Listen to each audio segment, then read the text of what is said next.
Help support the Truth Cartel. Support in the moment. Super Chats. Support monthly through Patreon. Support with music. Support with merch. Click the links in the description. Mauler, you made this beat. One day Jesus coming back real soon. Take a look what my Jesus been through. He died for mankind, although we been cruel. Got a chance to repent, won't let it slip through. I got a dog out for Jesus like I'm his sister. When we preaching the gospel, we preach it true. Trying to give it to an atheist, a Muslim, or a Jew, yeah. Gotta give the Lord's word and give it right, cause he's coming back one day like a thief in the night. Be ready, so hold on to God and keep your faith steady. Yeah, Mauler, this Duma made another one. I call this one an EOX's. Red rose, white ceiling. These EOs out here just keep sinning. Packed up and left, we ain't kidding. All of it dedicated to hurt feelings. Drama brewed up like a toddler's tantrum. You down with the TC, now I can't stand them. When it came to doctrine or prize traditions, didn't matter what we believe. We ain't Christians, so y'all popping just to yawn and say, I just woke up. Yeah, we saw that all day, that woke line spent. Don't worry about it though, you may have time to repent, and even more time to grow. Yeah. Don't wanna talk doctrine, I just woke up. We can pray but you ain't saved, man. I just woke up. You can't even talk to Mauler. I just woke up. Wait, did you just call me modalist? I just woke up. You can't ban me because I quit. You can't ban me because I quit. You ain't EO, you ain't EO, you ain't EO. I quit. I quit. Red rose faded, white ceiling caving. These boys claiming enlightenment with no priest in sight. It's just a lack of permission because their tradition ain't right. Bro, just whine in silence cause that's all you can do. When you cross the TC, you end up crossing the whole crew. Tradition states that we can't pray together or sing one song. Can't even say amens if the vibe feels wrong. Hey, yo, Mauler, this Duma made another one. Red rose, white ceiling. It's cool. I ain't gonna like this. Yeah. They call it a corner meal. Everybody mad. Yeah. I said a corner meal. Everybody mad. Yeah. Same old yo from the block. They say they in the heart, but they not. They saying that my circle just a die. Everybody hated on him, then he came back with a problem. I done spent a whole lot of time with the father. Doubling my prayers cause my church ain't making sense. I've been in my parents playing with the incense. When they all fell off the boat, yeah, I'm talking about the fence. I know it's a whole lot of folks that was hating. I know it's a whole lot of conference I was faking. So I shut them folks up, icons feeling nuts. Always knew that I was gifted, so I had to stay patient. Taking over land, brother, tell me what's the bid. I heard you still solo, tell me what it is. You ain't keep the fast, buying no books, reading no saints, they ain't let a brother live. All I see is visual lights, candles, hunters. If it ain't full theosis, bump the vibe, I don't want it. About to make you vote sick. They call it a corner meal. Everybody mad. I said a corner meal. Everybody mad. Yeah. Same old yo from the block. They say Mic they in the check, heart, but 1 they 2 not. 1 2, which ain't hard They to do. saying that my circle just Can you hear died. me? Everybody laid on him, then he came back with a problem. She was rapping squad, now she wanna give it up. Fast life JC, I'ma live it up. And my ex-girl tryna make me jealous, saying that I'm moving worse. She don't know she out the church. I got me a deal, but I'm still in the name. Heard a couple folks talking like the guy big. They forgot that Jesus prayer with the Combaskini on the side. Man, I swear that these folks are so sweet. I got all this grace from the church on my mind. Diamonds on my icon, I can't see the time. All my folks for love, please don't ever bend the line. And it's super extra when the folks is off the line. All I know is grease, slide, A-Rad. That's all I know, keep it 109. EO from the guy, can't better pay the tab. Mauler cook me back, let tradition feel like sad. Everybody mad.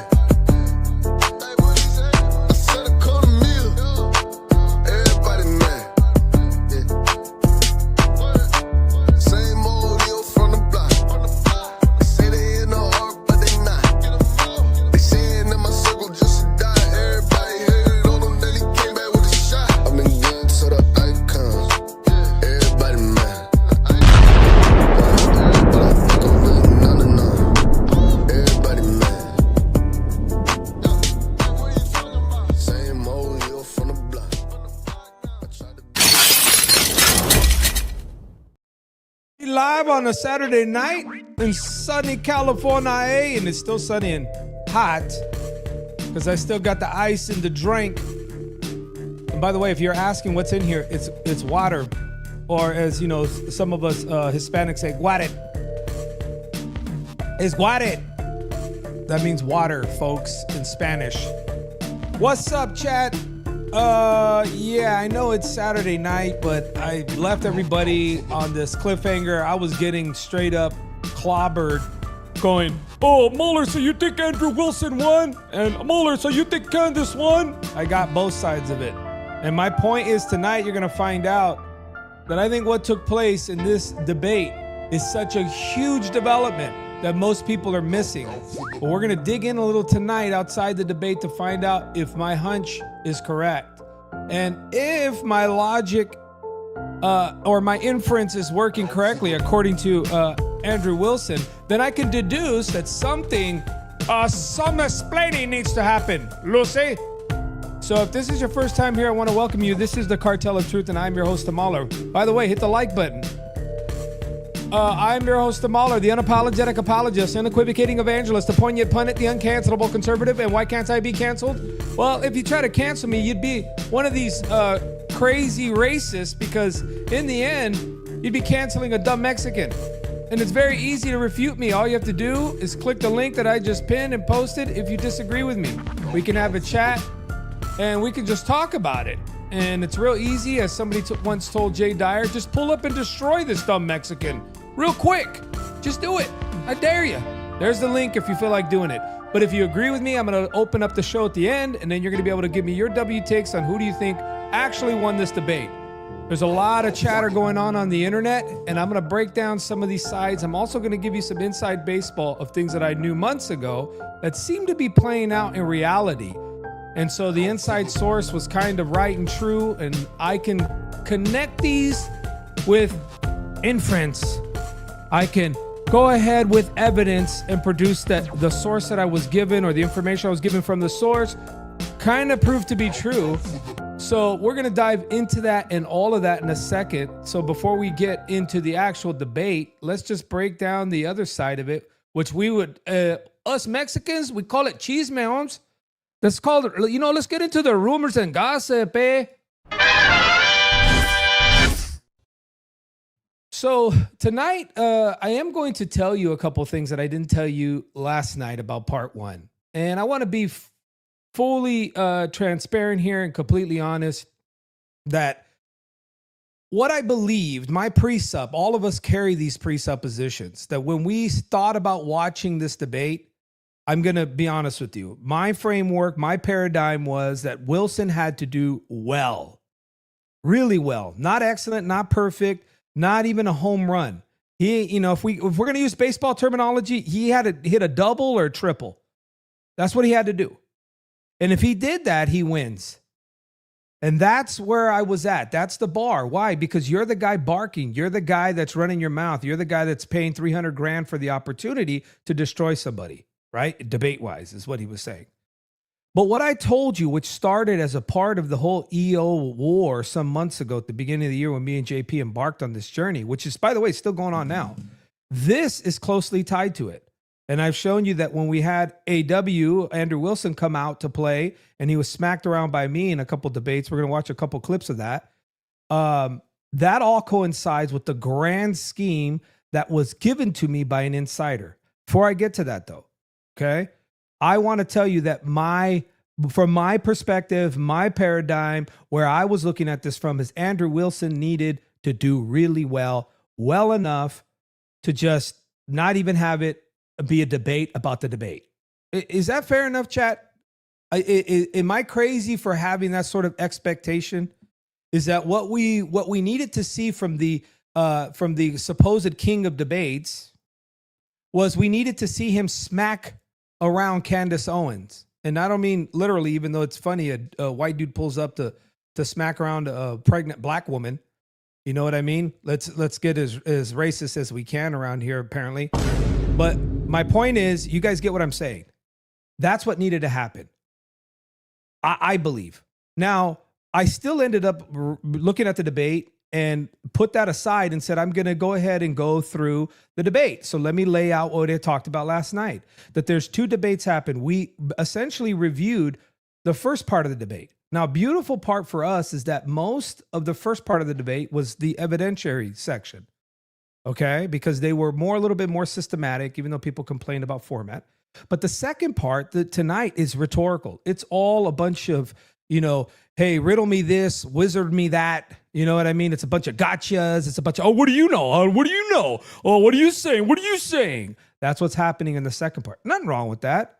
I mean, hey, if you're going to have an open discussion, is what it is. You have to have the ability to control the scene. Let's say even where your opponent is going. This is the whole part of open debate. That's why I'm a fan of open debate. That's why I'm not a fan of structured PDF debates, because you don't really see what people are about. In these types of conversations, you see what people are about. You get a sense for them. And in my case, when I debated Andrew Wilson, what we got was him dropping a bunch of F-bombs and him saying that he teaches his children and his wife the N-word, and he's the priest, supposedly the leader of his house, that teaches them the N-word and teaches them how to cuss and blah, blah, blah. You remember that. The dude was crashing out. Had no idea what his own church teaches, his own faith, and he was saying wild things like, yeah, I'll go over there to my Rumble channel and I'll drop N-words all I want because I do it all the time. I yet to still to this day, nobody has sent me a clip of this dude on Rumble running his mouth, dropping the N-word. So what I did was I pulled this card in front of everybody and I said, go ahead and say it right now. And he was like, no. I'm like, bro, nobody's going to report you. You're not worried about money anyways. He's like, no, I am worried about money. I do this for money. So if I don't have to show you in so many words that we are dealing with a nefarious character out here who claims to be the debater of our age, apparently, that's what people thought. Well, with me, he wasn't. And I'm not boasting. I'm simply saying is that I could see his moves. Tonight, what apparently has happened is there's major cope. Before we get to that, chat, you're about to watch something that's been making its rounds. And although I'm not a huge fan of this dude, meaning I don't co-sign everything he says, he has been hilarious and on point. And he's made some funny stuff about Candace in the past too. But Owen Benjamin has been coming out with this clip that's been making its rounds. And I just want to let you guys know that he basically just ridicules and nails absolutely how Andrew Wilson debates. And people are just, they think it's hilarious. Others haven't picked up on this before, but as I told you before, hold on, let me fix my screen here. As I told you before, everybody's becoming aware of his crap tactics. In other words, just like I told you in the EO war that's tied to this Andrew Wilson, Jay Dyer, Andrew Wilson, the 2 figureheads, and I'm going to get back to that in a second as soon as we finish. I'm going to tell you how this ties in. Listen to Owen Benjamin do his sort of his mockery of one Andrew Wilson debates. This is supposed to be Owen Benjamin debating Andrew Wilson, also known as Owen Benjamin. You haven't said anything. This person doesn't need a name. Just admit it's possible. Okay, so since it's possible, how can you prove that it is not true? What? How do I prove something? So you're just going to chimp out like a black. Chimp out like a... What the fuck are you talking? A Jew. Andrew. No, you just infuriate people. If I get you pregnant, why don't you buy me a Rolex? If you get me pregnant, Andrew, there's a flaw in your logic. How did you? What the fuck are you talking about? In your logic, why? What the fuck, Andrew? The man's fault. What man's fault? So you're saying I'm not beautiful? A study done by black bears in Yellowstone National Park. Oh my! Yo, bro, he got me with that one. These obscure studies and hypotheticals. He says there's a study done by black bears in Yellowstone National Park. My God, that's shown conclusively. And you can argue all you want, but it's concluded that women cannot be happy. What do you have to say about that? A study in... Bro, that's all it is. This guy is just exposed as a dude who's like essentially one of those guys that you'd find at the bar trying to debate you on every topic. You can bring up like, who's the best president? Boom, they got an opinion. They got a drink in front of them with a cigarette. Oh, they know everything. And they just They make these wild assertions and then they sit there and point at you and go, how come you don't know this? How come you don't know this? Or that's, how do you logically deduce that? It's just show. That's all it is. It's just rhetoric. It's these little moves up front. It's just pump fakes. And all you got to do is just get through the gaslighting. And then the best part is when he's losing a debate, he tries to spaz out so you can kick him. And lucky for me, I already knew that. But the inside guy, this brings me back to the inside guy, told me some of his tactics. So let me paint the whole picture for you. The inside person in TPUSA, this is a big supporter of his at the beginning, no longer is a supporter of his now. Let us know that there was, I told you about this before, chat, that there was this grand meeting.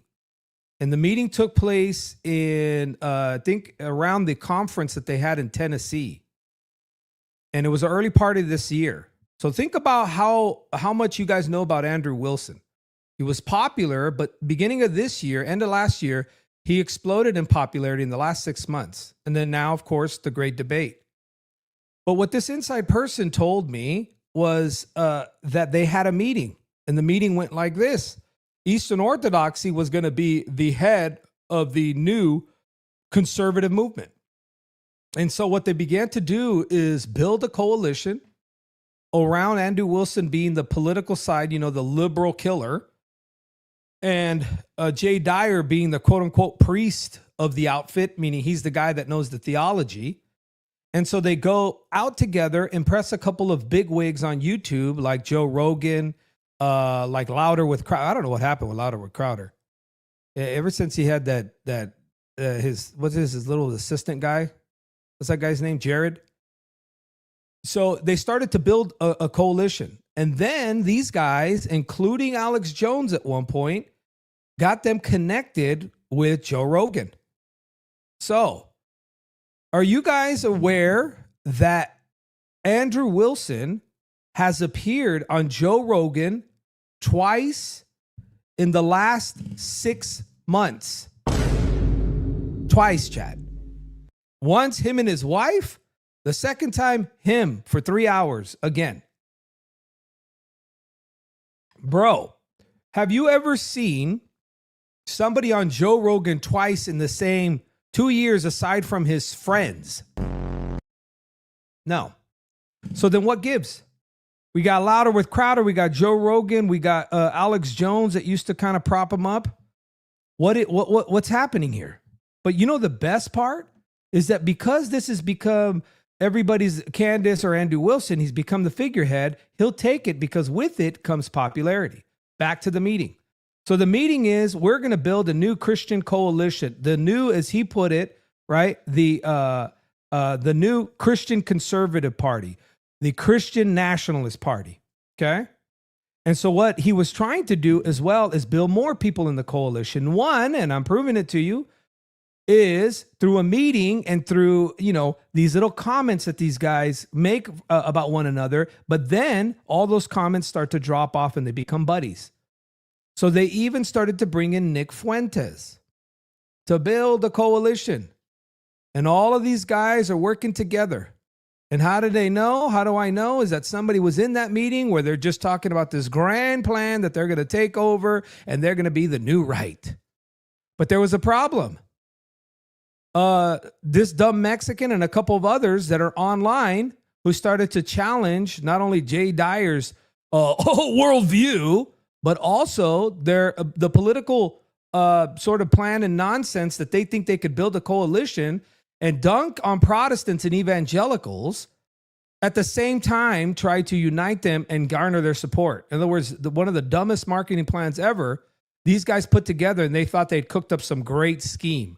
It's the craziest thing ever, but these guys think they're smart, man.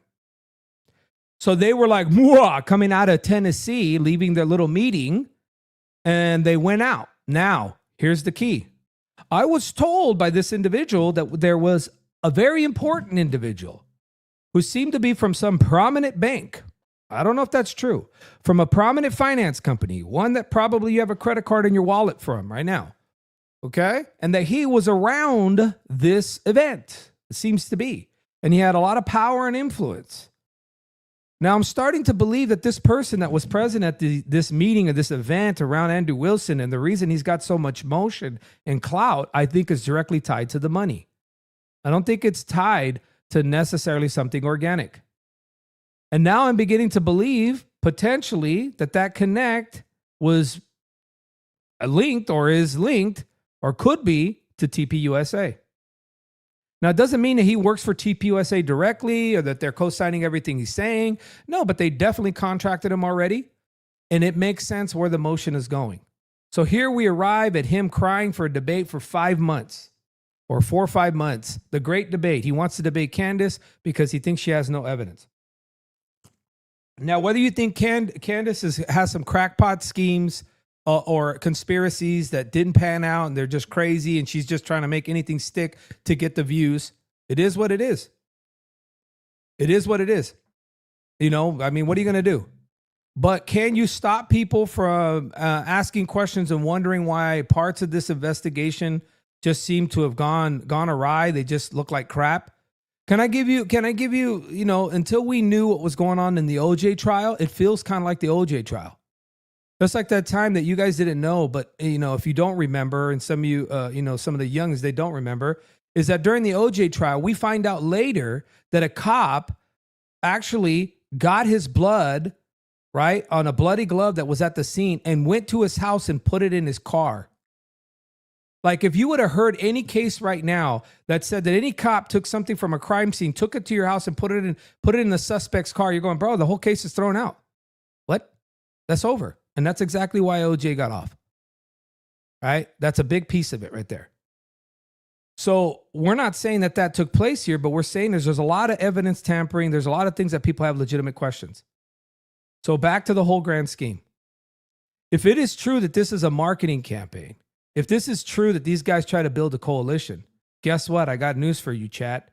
Because of our pushback, not only from the Eastern Orthodoxy side of them claiming supremacy in Christianity, which is total garbage. I'm talking to people every day, every other day that are just debunking this idea of Eastern Orthodoxy and their claims of exclusivity. It's a farce. It's a joke.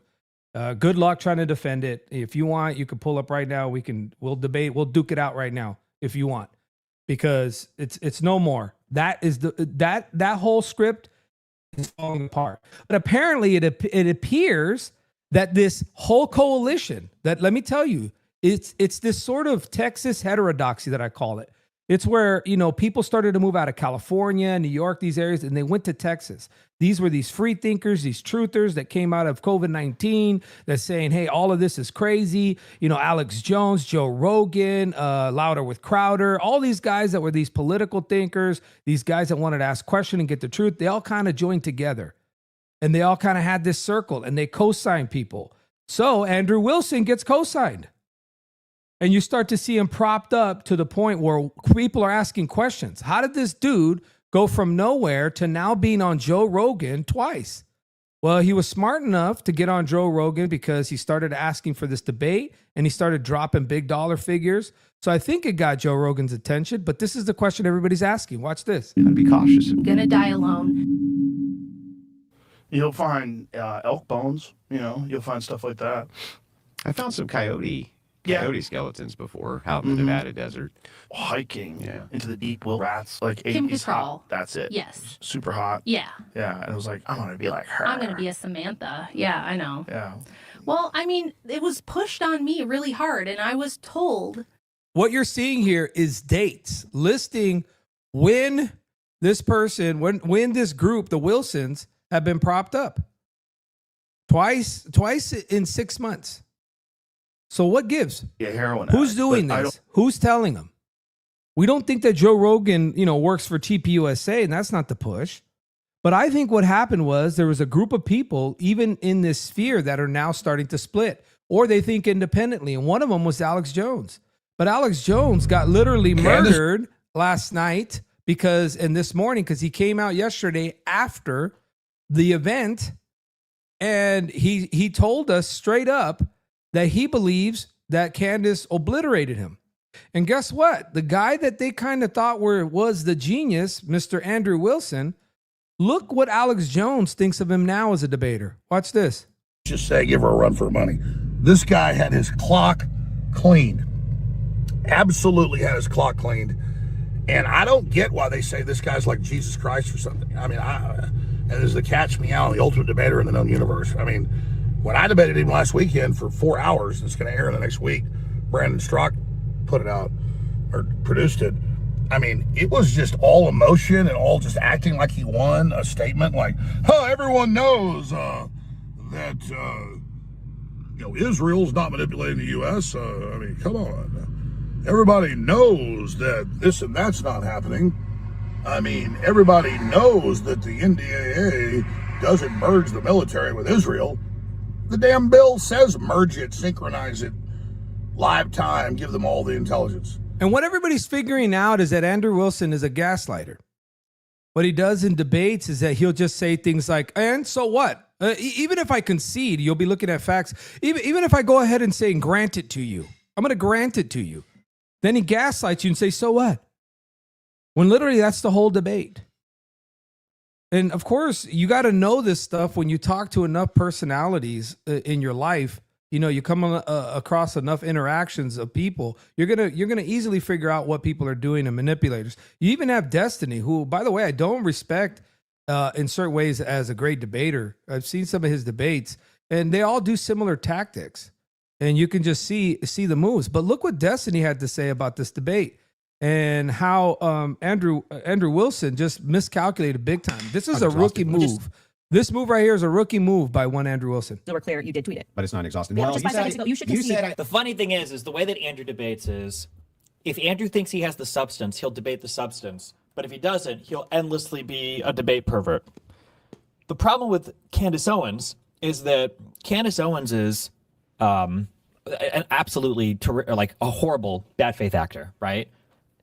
But she will memorize bad parts of the substance, so she'll try to know whatever individual facts she needs to satisfy her conspiratorial nonsense, but she also engages in bad faith on top of that. So in order for Andrew to counter her argumentation, he needs to have a strong command of the facts, which he normally doesn't, because... That's a fact. Just as you saw when he had a conversation with me about theology, which, by the way, later he said that I forced him into that debate, he knew nothing. I asked him what the gospel was, and he said it was the word. Jesus, the word, that's the gospel. And so he doesn't have command of the facts because all day he doesn't learn new things, study new things. All he's trying to do is clip. So if you can clip, then you can pull up and just gaslight, get the clip, and get out. And so you got to give him credit that the integrity, he's not in the integrity game, he's in the clip game. But Destiny's also pointed out that he thinks Candace Owens is also bad faith. Usually you just need to know enough to be the other person. And because usually he's willing to become like the bad faith demon himself to debate. But if she has some of the facts and is willing to go bad faith, all he can do is bad faith. And he doesn't even need to be bad faith here because he technically is arguing a stronger case, but he doesn't have a command of the facts. He's like completely f***ed in this conversation. So he points out that he has a handicap. And his handicap was in this case, and we all saw it, is that he just didn't do his homework. Could have easily just studied what the case was, not all the facts, but come on, basic facts? Now let me get back to this. The meeting in Tennessee, the grand conspiracy to build this new coalition, this new right-wing Christian nationalist movement, where you're going to have Jay Dyer as the supposed priest, Andrew Wilson as the political social talking head. And then they start to become buddies with people like Nick Fuentes. And so what ends up happening here is that they're trying to build this coalition across all areas, and they all see an opportunity. They all see an opportunity to join forces against who? Candace Owens. Now, I'm not siding with either one. I've told you guys plenty of times that I think Candace Owens talked out of her rear end plenty of times to make claims.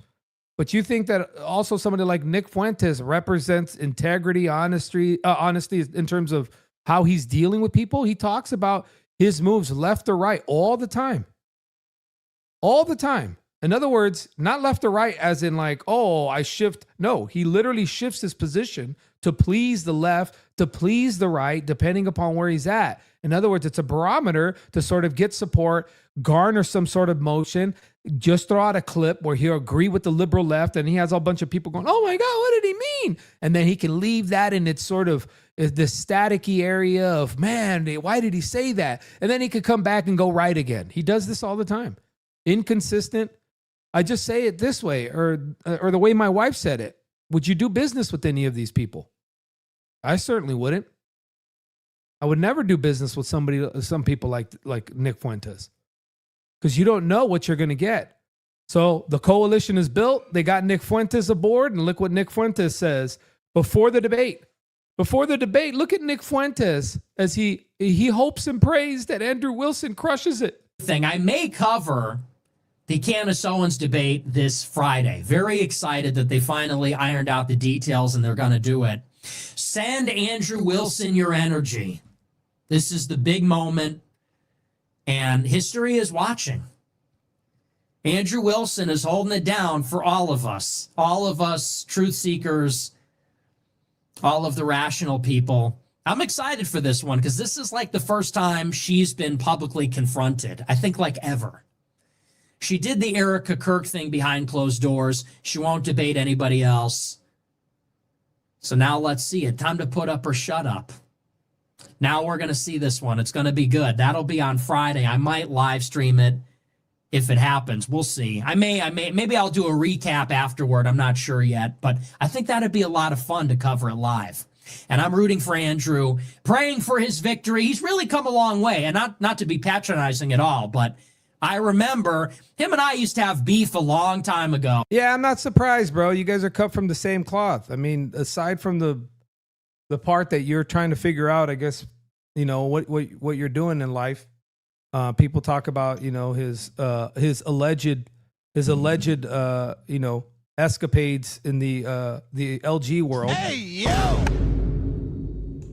But Nick Fuentes and him are very similar. You see how he's all gassed up, jazzed up about this debate. Well, guess what happens after the debate?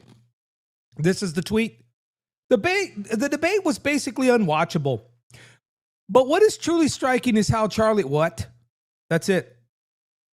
This is how you know the stock of one Andrew Wilson is tanking. Because Nick Fuentes was talking about praying, sending energy, and now it was basically unwatchable. And then he moves on, just like that. One line, a 3-hour debate, 300 grand, millions of people watching, and the debate was unwatchable. That's it. Pray, send energy. This right here, bro, if you're Andrew Wilson and you're reading this, you're down bad, bro. Because that means not only did this dumb Mexican and Candace Owens figure out literally your crossover, your same move that you do, but now Nicholas Jay Fuentes here is not even trying to mention your name. He could have said Andrew Wilson cooked her on this point, but said, hey, you know, but all in all, it wasn't that great. Didn't say anything. Didn't even drop his name. Says, but what is truly striking is how Charlie Kirk has become a background character in the endless soap opera about his own murder. So this is what's happening. So I'm trying to point out to you that people are figuring out that these certain characters on the internet, like Nick Fuentes, who are only as faithful or committed to a certain ideology, a principle, or a certain person, right? In other words, they're only as consistent as the algorithm or as the motion produces. I'll give you an example. This one, Nicholas J. Fuentes, was praising Kanye. So was Candace and all these people when he came out, and he was just like, oh yeah, Israel this, and the Jumanati that. You remember all that? And they were like, yeah, Kanye, right? He's done in the conspiracy. And then now you got to be asking, what happened? What happened to all that motion? What happened? Well, we know what happened. Kanye did the chump move and went ahead and caved in on his war against a certain group, right? Against the powers that be. I feel really blessed to be able to sit here with you today and just take accountability. I was dealing with some various issues. Bro, I'm not going to lie. This is a W take. Maybe it's a Catholic ortho thing. I'm beginning to believe that you're right. There's something about this inconsistency, this snakery. There's something about this this sort of lack of a spine, but then they're just blatant about it. They don't really care. They literally say, yeah, Kanye's the best. Kanye turns, goes to the man, kisses his hand, and guess what? Not a peep. As it was happening that night, people were flooding Nick Fuentes' comments going, your boy Kanye just turned on you. And he said nothing. Didn't say a word, didn't come out, repudiate him. I don't know if he did later, but the point was, this is how these dudes move. As soon as they see the tide turning, as soon as they see this thing, okay, I gotta figure out a new thing. I gotta move on somewhere else. I gotta say something that's going against what I just said yesterday, but it doesn't matter because I could flip it, I can massage it. I got followers, and they're gonna listen to me. Now that, it may be a Catholic ortho thing. Look at him. He's gonna kiss the ring. And dealing with bipolar also. You know what's crazy is this is an overall indictment to the movement that Nick Fuentes is a part of. Kanye's essentially here saying, I'm sorry I was sounding like Nick Fuentes, but I was seriously and mentally ill. I have bipolar and I have extreme issues with balancing, sort of logic and reason and keeping myself on an even keel. I have problems and issues. But just a few months before that, that's exactly the same mindset that, that Fuentes is on. So I don't know if you see it, but what's happening here is that these characters are being called out for what they really are. Now they're extreme fan base, like the Ortho Bros and like, what do they call them? The Groypers. They're just not going to give up on their guys. But I hope what it does is it stops the spread of this cancer of guys who you would honestly say, I'll never talk or listen to them and talk about them seriously on serious topics. So let's get to the debate between them two. And I wanted to catch you up and point you to where all of the drama is going. The drama is kind of now pointing to a major misfire in the debate. But before we get there, I want to be honest and transparent on both sides. One side says, hey, we got an open and closed case because the state has presented something, as Andrew Wilson put it, overwhelming. Now, you're going to sit there and shake your head and go, bro, what's overwhelming mean? Well, he just says it's convincing. I don't have anything else that's more convincing.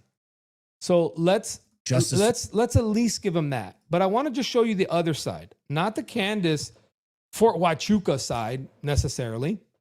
But I want to give you the other side of people that are, asking questions, as much as that's been, sort of maligned and now turned into like a pejorative. Oh, you're a question asker? Is that what you are? You're an information seeker? Yeah, I've always been. But this brother kind of puts it down and says, hey, listen, I'm not crazy. I'm asking questions. Put Candace aside. Listen.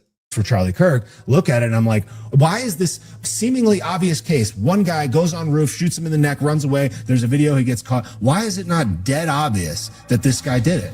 It's like, why are there things that are so sketchy? Why is the video grainy? Why does the bullet fragment not match his gun? Why is this text message admission so obvious? Why was there a confession note if you're going to confess it via text message? Why, if you burned and destroyed the confession note, why are there still remnants of it? Who can't burn a piece of paper? Why did the crucial piece of evidence get said that it was found near the gun, but then they said later it was found up on the rooftop? Why does that crucial piece of evidence, when it was discovered, why did the body cam of the police officer that found it die 2 hours into his shift? Why is that? Why are there 1,000 things? And that represents the problem. Then when you look at Turning Point as an organization as a whole, collectively, there was a lot of weird anomalies that were occurring there as well. So it's like, does anyone else think it's strange that Charlie wanted an audit for money that was supposedly missing from one of his arms, where all of these filings are very, very sketchy? A lot of nefarious actors were kind of milling around in there. He's text messaging people saying he thinks he's going to die. If all these things simultaneously are occurring at the same time, and then one dude that never talks to his boyfriend about Charlie Kirk ever, never brings him up a single time, just decides one day to throw his entire life away and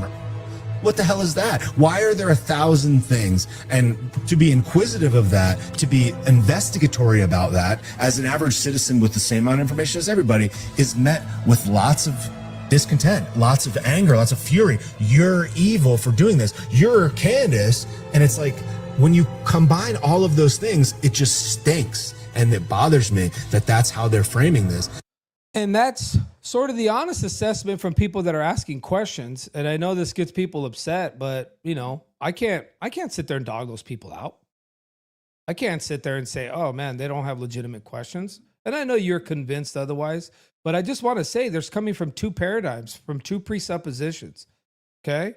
One is we don't trust the government narrative. We investigate the investigators. Okay. Post-COVID, a lot of people, I mean, people barely got red pilled, by the way, you know, in the last administration. And if you don't know, you know, it's been, for some of us, it's been, you know, a few decades already. You know, a lot of us, it's going to be, you know, there's old timers that have been red pilled since JFK, right? But, you know, a lot of us who red pilled in this last, you know, couple decades or in the 2000s, you know, 9/11 was the red pill. Not that we have all the answers, but you don't trust the government narrative. And we can see that. So people coming out of COVID went red pill. Or, you know, they started to become truthers. And that built that coalition that I told you in Austin around these people that said, we're going to be conservative truthers. And now for whatever reason, they're just convinced that everything is a slam dunk case, and other people that are asking questions, now those truther guys that are, I guess, running the group, the MAGA consultants, are now going, you can't ask questions. It don't work like that. That's not how this works, bro. You can't be somebody like Crowder, Andrew Wilson, all of a sudden, you know, these guys are like, JFK, you know, you'll talk to them and you ask them, did Lee Harvey Oswald kill JFK? Oh, no, of course not. The evidence is obvious. What? What do you mean it's so wait a minute, in the Charlie Kirk, it's obvious that he did it, but Lee Harvey Oswald, it's not obvious that he did it? Why? Because there wasn't a grainy video footage of some dude running on a rooftop? So one is like, oh yeah, that's impossible that he did it. The other guy, totally, no, he did it for sure. What is this? What is it? I'm just saying. So I'm not even part of one of these groups. I'm not. And that's the beauty of me talking right now. I don't listen and answer to nobody but God Almighty. And I'm saying this, you got to answer, you got to ask these questions. People don't want to answer. They get mad. I don't really care. Doesn't matter to me. What I want to know is if you want to discuss it. If you think I'm stupid for asking these questions, click the link and pull up and say how dumb I am for asking these questions. But if you say, yeah, you know what? You're right. That is a good question. And then I give you 10 of those, bro, you really got to just go, all right, I get it. I guess I'm going to wait for the trial before I start, you know, hanging people. Can't we just say that? All right. So let's get to the mother of all controversies. Apparently, there's a big lie that's happening. And I'm going to show you what this is all surrounding. And it's in the debate and surrounding Andrew Wilson's opening statement. And Andrew Wilson dropped a bombshell. And apparently he was holding off on this as his mother home run, his home run secret sauce that he had for the actual debate. So let me go ahead and pull up and cue the clip. This was in his opening statement, chat. And I want you guys to pay attention as he dropped the bomb and the bomb has gone off. And I think that this is going to start another big quote unquote Candace and truther investigation across the internet. Because as I put it in the actual thumbnail, somebody's lying. Somebody ain't telling the truth. So I'm going to play the clip and I'm going to see if chat and we have figured out where the big lie is and why this is such a big deal. You ready? The security Here it is. team wrote to him, yes, law enforcement has been fully supportive and agreed. Let me back it up here, which is the first time this information's ever been publicly revealed. On September 9th, Charlie's security team wrote to him, yes, law enforcement has been fully supportive and agreed to a security plan and posture. Tomorrow's event will be covered by both my team and the campus PD. If additional support is required, patrol units will be available. I have 11 on site. Charlie responded with this, okay, great. Remind them that they are there for one person's security only, because I'm somewhat worried the left is trying to kill me. That was a message sent September 9th. Whatever could he have meant by that? Well, all right, you're sitting there going, so what? Didn't I hear some kind of a message like this? And like, what's the big deal?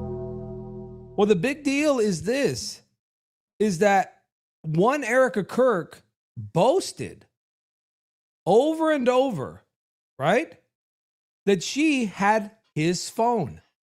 She was the one that had his phone. She had all his text messages. She's the one that knows who texted him. She's the one that knows who he communicated with. She's the one that actually would know who had inside information or information leading up to his assassination because she had his phones.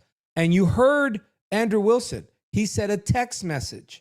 So unless he has another phone that's unaccounted for that Erica Kirk has no idea about, there's a major problem. And somebody has some explaining to do. Now let me play the setup here because this is going to be the next break. This is going to be the next story because somebody's lying. Or Erica was so confident in what you're about to hear. Watch this. I'll tell you what, the speed at which people can figure out if someone is lying or like debunk their claims on the internet nowadays is absolutely insane. And sure enough, Andrew Wilson, the very first thing that he brought to this debate, which was a text message that was given to him by TPUSA that has never been seen and never been heard and was supposed to be like the bombshell evidence that he brought to trip up Candace Owens and like win this debate. The very first one is already being questioned because Erica Kirk said that the exact opposite happened. Watch this. Charlie responded with this. Okay, great. Remind them that they are there for one person's security only, because I'm somewhat worried the left is trying to kill me. That was a message sent September 9th. But he was not messaging people the day before saying, I'm going to be murdered. They're coming after me. Someone's going to kill me. He didn't say that. And I have his cell phone. Chat. What the heck is going on, chat? Now, let me go ahead and paint both sides because I've already had little mini debates on this topic. Or not debates, but conversations about this, okay? One side is going to say, look at this. That's something that you say to your security team. Yes. No doubt that in his lifetime, he texted or told the security team, the left is crazy. They're trying, these furries are going to try to take me out. No, nobody denies that he would have said that. You're missing the point, okay? Erica says, I have his cell phone. He never said such things, okay? But Andrew Wilson, the day of the debate or prior to it, got the secret text message that apparently TPUSA was holding on to it. So here's where the doubt comes. If they had this text the whole time, why didn't you release this text and put to bed the whole Israel thing with this text of the left is trying to kill me? Why didn't you put it out? You could have put it out literally the day of, saying, no, bro, literally 2 days before he was there, he was worried. He said the left, why did you hold on? It's going to be a year that the guy's passed. And you held on to this long? Do you guys not find this kind of funny? Is this like the biggest oversight slip up ever? That his security team, who he still has there, goes, oh, wait a minute. I remembered I have a text from him. I just remembered I have a text. A year later, I have a text from him, and it says the left is trying to kill me. The left is trying to kill me. The left is trying to kill me. Are you serious, chat? Do you see the problem here? Am I crazy? Or is this legitimate? It's a very interesting wrinkle. Perfect way to put it, Merle. Very interesting wrinkle. Who's lying? So let's go ahead and put on our investigative hats, because around here, you know what it is? The problem is you guys got to work when you watch this show. And if you don't like it, well, hey, go watch somebody else. You ready? Let's investigate. We're going to have to do something, chat. You can't just sit back and go, oh, I don't know. You figure it out. Either one, you believe that Andrew Wilson doctored this text message. Now, I'm just going to be honest with you. I don't, as much as I think that Andrew Wilson has, what do they call it? I think it was, who was it? Was it my brother, one of our brothers put it on one of the channels. He says textbook scumbaggery. Even though I think he resorts to textbook scumbaggery moves, I don't think Andrew Wilson went, let me go ahead and put together these fake text messages. And if I pull this text message out, I win the debate. No, I don't think so. Chat, unless you believe that, I mean, that's crazy. I don't think he did that. What I do believe is he got those text messages from TPUSA, which he admitted in the debate. And if he got those messages from TPUSA in the debate, then the question was, well, they gave it to him. I don't even care about that. Why were they holding on to them? They could have put their organization outside of major scrutiny, with showing those legitimate texts of the man who was 48 hours later, or less than, literally killed. They could have easily put this whole thing to bed, and they didn't do it, Chad. They didn't. This is either the dumbest move ever, or somebody's getting suckered. Somebody's getting suckered, chat. I don't know who it is. I don't know who it is. Who's getting suckered? Come on, are you guys serious? PRT made an oopsie? Are you really think that that's possible? I don't think so. My gut is leaning that these people are so desperate. They were so desperate to win this debate that they could have even changed the date. That maybe it was 8-9 when he said that, some other debate, or some other college campus visit. It was 7-9, early part of the year, and they went ahead and said it was 9-9. Or when did he say? A day before, 9-9. There's no way this was a major mishap, especially when the woman that is his wife said, I have his phone. I have his phone. Well, yes, in the end, we do know. And man, I always think about that every single day. It seems like he got suckered in many ways. Okay, so then Candace sent the text, hacked his phone, etc. Apparently, that's what they're going to say now. They're going to say that, that appeared. I don't know. I don't know what the next. I don't know what the next conspiracy is gonna be. The point is, you guys see how this is major? So we played the opening statement. We're going to play the second half of this, and it's going to be chopped up. I'm not playing every part of it. We don't got enough time for that. But you guys see where we're laying this out. Now, I want to show you something, because this, in light of this coming out and Andrew Wilson saying, well, if you're nice to people, they'll end up giving you information. If you're nice to people, they'll end up giving you the info. But you weren't nice, Candace. You were accusing them of murder, or I don't know what, whatever Andrew Wilson was saying. So he said, you should have been nice. Well, look what happens as other people and staffers from TPUSA, they started to talk after they saw Andrew Wilson. And this is I think she's former TPUSA person who was handling all the inboxes, the requests, the people pouring in to ask questions about what happened to Charlie Kirk, give information. Listen to her testimony in light of what Andrew Wilson said. I haven't had the opportunity to finish the Candace Owens and Andrew Wilson debate in its entirety yet, but I'm a little more than halfway through, and I just have to get something off my chest. It's bothering me so much right now about something that Andrew said, which is, Andrew mentioned that he reached out to Turning Point in good faith and received an answer regarding Charlie's text messages back and forth with the security team. And he was saying, oh, it's just such a shocker how when you reach out in good faith, they might actually respond. Well, as the sole individual who was handling the press@tpusa.com email inbox for months on end prior to Charlie's assassination and after, there were a few other people who handled it too, but I had access to the entire thing after Charlie's assassination.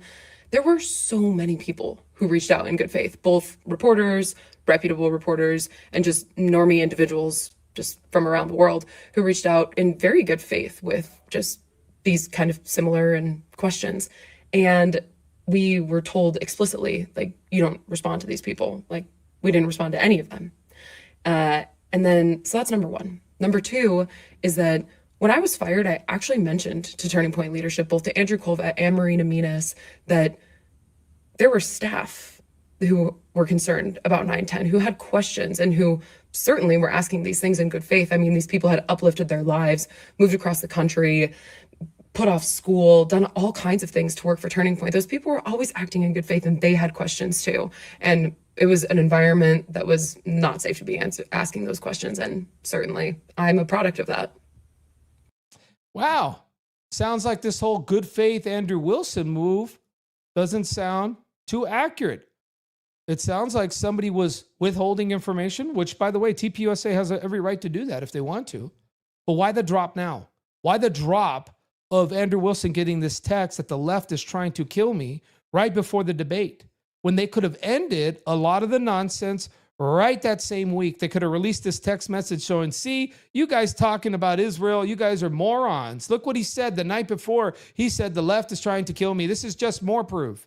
And you would have at least two competing texts if there's another text and say, see, he wasn't just concerned with this group, he's concerned with this group. But you didn't do it? And you didn't release it? But Erica Kirk has his phone? So is there a bat phone that we're not aware of? It's not going to go away, chat. And if it does, I'm going to have to keep asking that question. Because right now, this is sounding very, very shady. So I'm going to ask you guys, chat, just tell me right now, before we jump into the cut up of the debate, who do you think is lying? One person's got to be lying. Is it Andrew Wilson or is it Erica Kirk? Who's lying? Andrew Wilson? He got that text out of nowhere. Some crazy weirdo outsider at TPUSA lied to him, so therefore he's lying. Or Erica Kirk lied about, he never texted anybody saying he was going to die.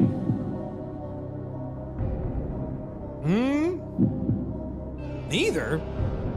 Trick question, both. It's not really a trick question. In this instance, who's the one that's lying? Do you think that Andrew Wilson made that up and lied? Or do you think he received this information from Turning Point USA, which therefore means Erica lied because she said he never texted anybody. I have his phone, she said.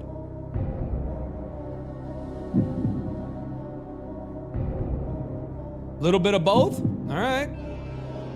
Andrew, Erica, but Erica mostly. I think it falls to her. She's the one that made the bold claims about having his phone.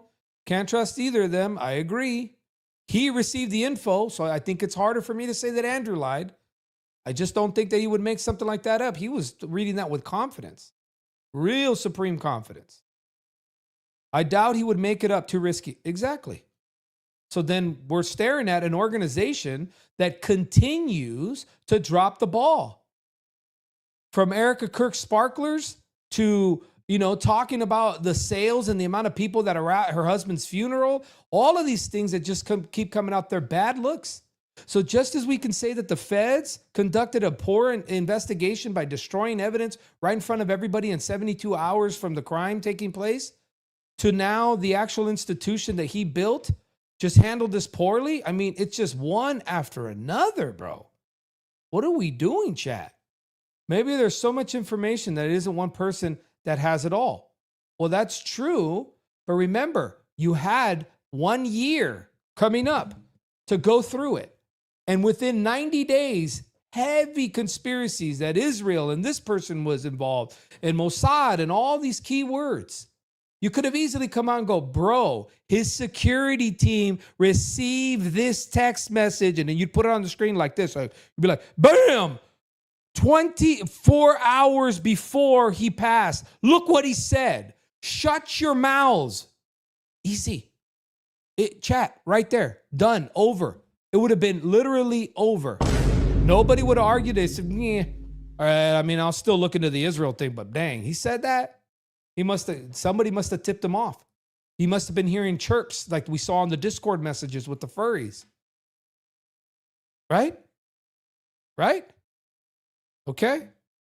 So I'm not one of these people that goes out on a limb and just says people are evil like Eric. I think that at best I can say that I don't know the motives, but it's just misstep after misstep. I would just say she needs to get rid of whoever her advisors are. And if this was all her idea, then hey, it's all on her now. All right, let's get into the debate here. And again, I'm cutting it up, so we're not going to watch the whole thing, but we're watching a good chunk of it.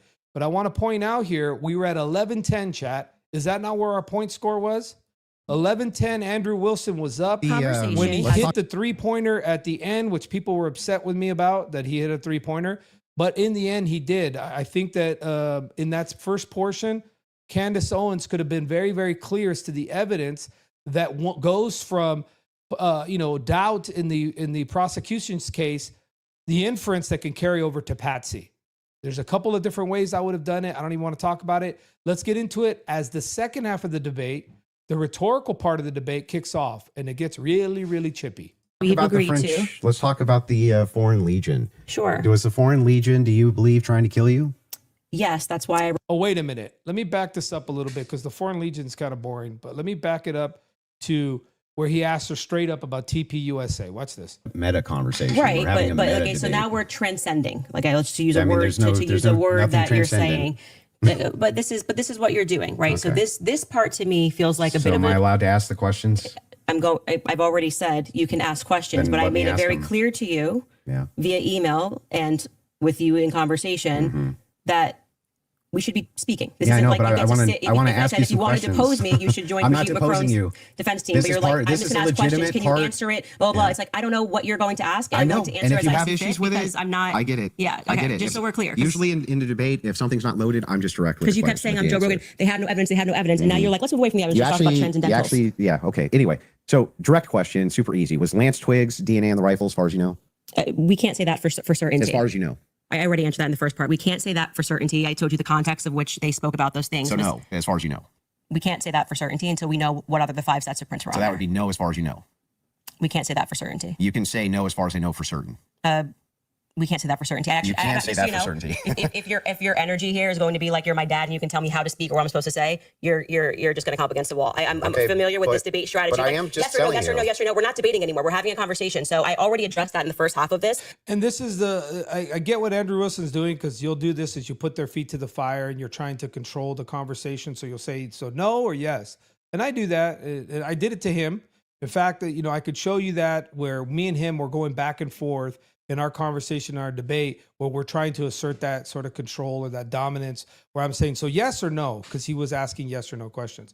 The problem is, and where I'm going to give the point here to Candace, right, is that Candace quickly picks up that he's trying to do this, calls him out when I would have, with Andrew Wilson, I would have said, okay, so no, then as far as you know. Put that out there, then allowed her to go, no, I didn't say that. And if she would have said, no, I didn't say that, okay, then what are you saying?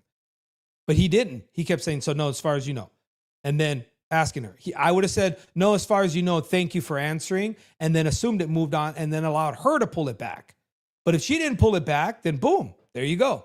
But he did it. He was pressing her in a way that got her to now snap, to now go into, all right, I have had enough of this dude. Now I'm going to start to smack back. Now we're in the second half of the debate, and I see what you're doing. About why No, we're still definitely debating. This is still. No, it's not. No, it's not. Now you're saying I want to probe things that sit outside the evidence. I actually already addressed this. You asked me. You're not going to go. Like you're saying I'm on trial. Okay, great. So Let's you talk can have a conversation. let's talk about the Foreign Legion. Sure. Was the Foreign Legion, do you believe? All right, so you'll see it there. She presses back, and she puts him in his place, and he goes ahead and goes, all right, that move didn't work. So that's 1 point for Candace Owens. Straight up, she dodged that maneuver and got him out of it really quickly. That was there's echo? My fault. Give me a second. I know what's up, chat. Sorry, it's the reset. All right, how about now? Trying to kill you? Yes, that's why I reported it to the correct officials in government. That's what I was told, and I handed over that information to Tulsi Gabbard's office. What's your best piece of evidence for that? Well, it was Positive evidence. The twitching of the leg I find interesting too, that people were talking about that. But I just think that, that's his little nervous tick. He's not able to have cigarettes. He wasn't able to smoke. I don't know if he had a smoke in those breaks. I'm assuming he did. He jumped out and had a smoke. So there's quite a bit going on here with his there's quite a bit going on here with his antics and sort of his the behavior that he sort of shows in other debates. But what people pointed out is that he didn't spaz out. And I'm like, bro, do you think Andrew Wilson's that stupid to spaz out the way he did with me, where he started cussing me out and calling me gay or homo or whatever? No, he's not going to do that. There's too many eyes on him. He's going to pretend like, oh yeah, I'm this calm, collective, and I'm coming from a Christian worldview, yet doesn't know the gospel. He's going to put on this act. This is what he's going to do in this stage. But yeah, that twitching of the ankle wasn't good. Now this whole French thing that she came up with, I'm going to play this for a little bit, but I'll be honest with you. I think that this was kind of like, it was nothing, because She said that somebody high up in the government in France contacted her and told her that there were certain, French government elements on the ground that day, and they never followed up. So if I were to receive a tip like that from somebody I could verify is high up in the French government, and I send it over to the administration and they do nothing with it, then what am I supposed to do? I'm supposed to release the person's name to Andrew Wilson because he wants to know who's the French guy. No, I'm going to say, no, why don't you get it from the president or get it from law enforcement? I'm not going to tell you, but it's a legitimate threat. So I thought this was kind of boring. I don't give a point to either. It was just kind of whatever. So I'm going to move forward a little bit and then see where this progresses here on the other claims that Andrew Wilson wants to talk about. I mean, the day he died, posting a picture of him with an American and Israeli AI'd photo on the president's feed doesn't feel right. Do you have any evidence that Erica Kirk or TPUSA participated in the murder of Charlie Kirk? I've never said they participated in the murder of Charlie Kirk. So how could I say that I have evidence they participated in the murder of Charlie Kirk? Okay. So then you don't believe that they did? I never have said that statement, so I'm not going to get you to ask me personal questions about things that I've never said on record. Okay, fair. Your team is sending messages in the back saying they have a video they want to play. Okay, go ahead. I don't know what the video is.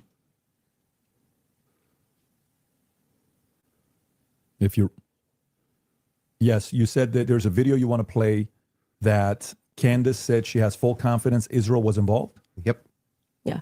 He said evidence that they killed him. I said this is why people think they're involvement. So if they have the clip, they can play the clip. Yeah. They're referring to a clip. Yeah. Via who? My guess is Pierre. Erica. I think that there's a reason Pierre knew that Charlie was dead first. I think there's a reason he was a priority. How? Why? I think France and Israel are involved in Charlie Kirk's assassination. And I'm going to put that out there with full confidence. Okay. They also involvement. I understand. So that claim right there, Candace Owens, and this is where I, was never, on the Candace train fully. Candace ended up jumping on the truther train. Remember, people give her credit coming out from the truther stuff back in the day, but this is the person who was working at, some of the most notorious, neocon organizations, Ben Shapiro. So you just got red pilled yesterday. Aside that she has a huge platform and people follow her because she's the momager or the mom investigator, right? And she's, kind of living out publicly in front of us, married, children, friend of Charlie Kirk, and has become famous. She's in terms of being red pilled, she just barely got red pilled. Okay. So when she's talking in this way and she does these things right here, where she's sounding for her audience, this right here is for the average mom that's watching her. This right here, this sort of confidence and arrogance that she's speaking with right here. How? Why? Why? I think France and Israel are involved in Charlie Kirk's assassination. Mm-hmm. And I'm going to put that out there with full confidence.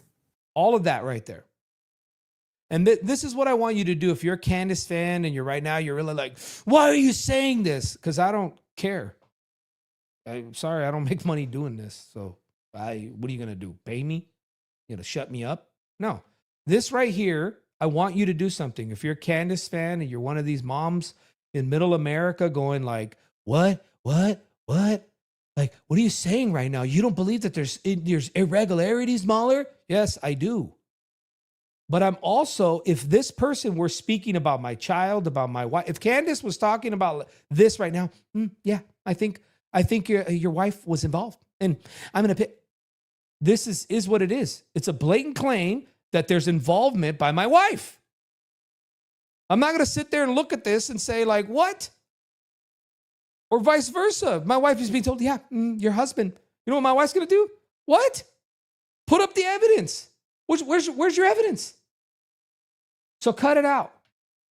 Okay? Cut it out. You got on the red pill train, and therefore when you were asking questions that I thought were interesting, that went into la la land, I could sit there and tell you, Candace, you're in la la land. But right now, you're being a coward. If you think she was involved, should be investigated for the involvement of something, say it with your chest. You've built an audience on this, say it. But there is a legitimate concern she has. And she has a legitimate concern because many people out here, she's involved in one of the biggest civil lawsuits in history internationally because of what she said about Macron. What's up, my brother? Radar in the house. God bless you, brother. And then pay attention because she makes a strong statement and then this is what she says. I also involvement. I understand. Yeah. So you think you with full confidence, you think that Yeah, I think that Israel's France involved. and Israel. Yeah, I mean, the person that gave me that thing that I reported said that French Foreign Legion were on the ground that day. Again, this would be at a professional limitation for me to then go and probe that information that I handed over. I can't do that. I'm not. But the you don't United have States any government. positive evidence of that, Okay. right? Liz, I don't. Can you just stop? It's actually just like annoying to hear you keep saying positive evidence. I've just asked me what I think. That is true. There's times where Andrew Wilson uses terms, and he's using terms, and he's saying, and there's no positive evidence. Positive evidence would be the actual witness attestation of a high official in the French government that says, hey, so-and-so's on the ground. Now, if they didn't verify who that was, or if they did, then therefore that would be positive evidence. There's a witness saying, no, I know who was there because I'm a part of the military. But he does these things where he says there's no positive evidence. No, there's no positive evidence that's going to rise to the level that will make you go, oh my goodness, you're so right, Candace, because you're not there to do that. You're there to basically pee all over anything she has, tear it up and say it's stupid. And you're entitled to that opinion, but you can't just cut off in the middle. So this doesn't look good. I would just let her in this case, if he thinks she's yapping, let her yap. Just tell you, yes, I think they are that's involved. a claim. No, I said, here's what I think. I have every right think, to ask you about your claim. Yeah, but and if there's positive evidence in for this your statement, claim. I literally just said, I think, and I am allowed to think. And Yeah, you you're keep allowed to saying, think, do you have but you're making positive a evidence? claim. I have tons of positive evidence that I'm allowed to think. Yes. I agree. You're allowed to think. Okay. So, nobody's disputing whether or not Candace Owens is allowed to think. What I'm asking is but you have what's your issue then? What is your issue with the statement? evidence. I think that Israel is involved. That's not just what you said. You said I did that say it's with full confidence. Yes. You would think that if you had full you have confidence confidence to think when you think. If I said, for instance, I think I'm going to be late to work, right, with full confidence, I would say my evidence for that is that I'm 20 minutes away and I need to be there in 5. Andrew, that's how you would know whether or not you had full I'm just confidence. Tell you something. Hang on, let me finish. Sure. If it was the case that I said I have full confidence I'm going to be late to work, I would say my evidence that I'm going to be is that work is 20 minutes away, right, and I have to be there in 5. So I have full confidence. That's why I would think that. So I'm asking, if you think that Israel and France were involved in the assassination of Charlie Kirk, and you say with full confidence, I'm just asking for the evidence, or at least walk me through the mindset of why it is that you could think that with I actually evidence. don't have to walk you through why I think. I can give you something that I think with full confidence. I think with full confidence that you lost the substance of this debate, and now you're. Yeah, that was a dodge. You could have just walked through why full confidence you think that they're involved. You could have pointed to the text messages where he was fearful, according to you, he had left the Israel cause. Could have pointed that out, and that established his motive. You could have talked about the huge donors that are from this particular area or country or of this mindset or backing this particular movement. You could have pointed that just quickly. You say that's enough for me to have that hunch. But she feels like she's going to get in trouble. In other words, be sued for some of the things that that he's going to force her to say. And so, hey, whatever she decided to do, she decided to do. But she definitely olayed that question. You're moving toward things that I have said that I think, which I can do. I'm allowed to think to this debate. It's not exactly pertinent to this It's debate. 100% pertinent. It's not pertinent because our debate These are claims made about Charlie Kirk's assassination. That's the complete substance of the debate. No, actually, would you like to remind him of what our debate claims actually were? And would you like to remind you said I could ask you about any of these things to my heart's content? Feel free, but you do not get to structure how I'm allowed to reply or ask me why are you allowed to think. I'm not structuring how you're allowed to reply. I'm just asking you direct questions. I have full confidence that you do not feel that you represented your claim well. And so now what you came prepared to do is to present yourself like a professor of fallacies. I just want to know. And to say, you're not allowed to say that. You can't. You can say whatever you want. Nobody's disputing that. I'm asking. All these EO guys, they all borrowed from the same script. It's kind of hilarious. Back in the day, like 4 or 5 years ago, there's like an interview of Andrew Wilson interviewing Jay Dyer for the first time.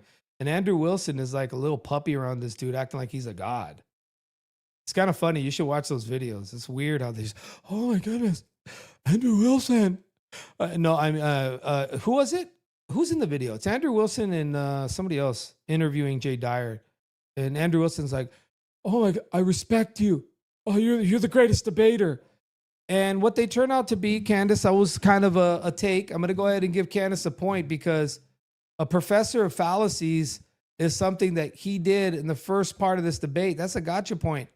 She got one because that's exactly what he did. It's like you are disputing it. I think that when this is all said and done, I've already explained to you. I explained at the beginning of this why I think Israel is ultimately going to be proven to have involvement in this. I just explained to you in the middle, and now you're wanting me to structure the sentence or provide evidence. You don't have to. You're just allowed. Oh, that's an ad hominem fallacy. Oh, yeah, but it's accurate. Guy should have stopped trying to correct her on the technicalities, and he should have worked on the proper questioning. If you're going to cross-examine, or even this as close as he gets, you have to have the best questions you can in order to set up a trap of their own claims and information. You can clearly see that Andrew Wilson didn't think of that.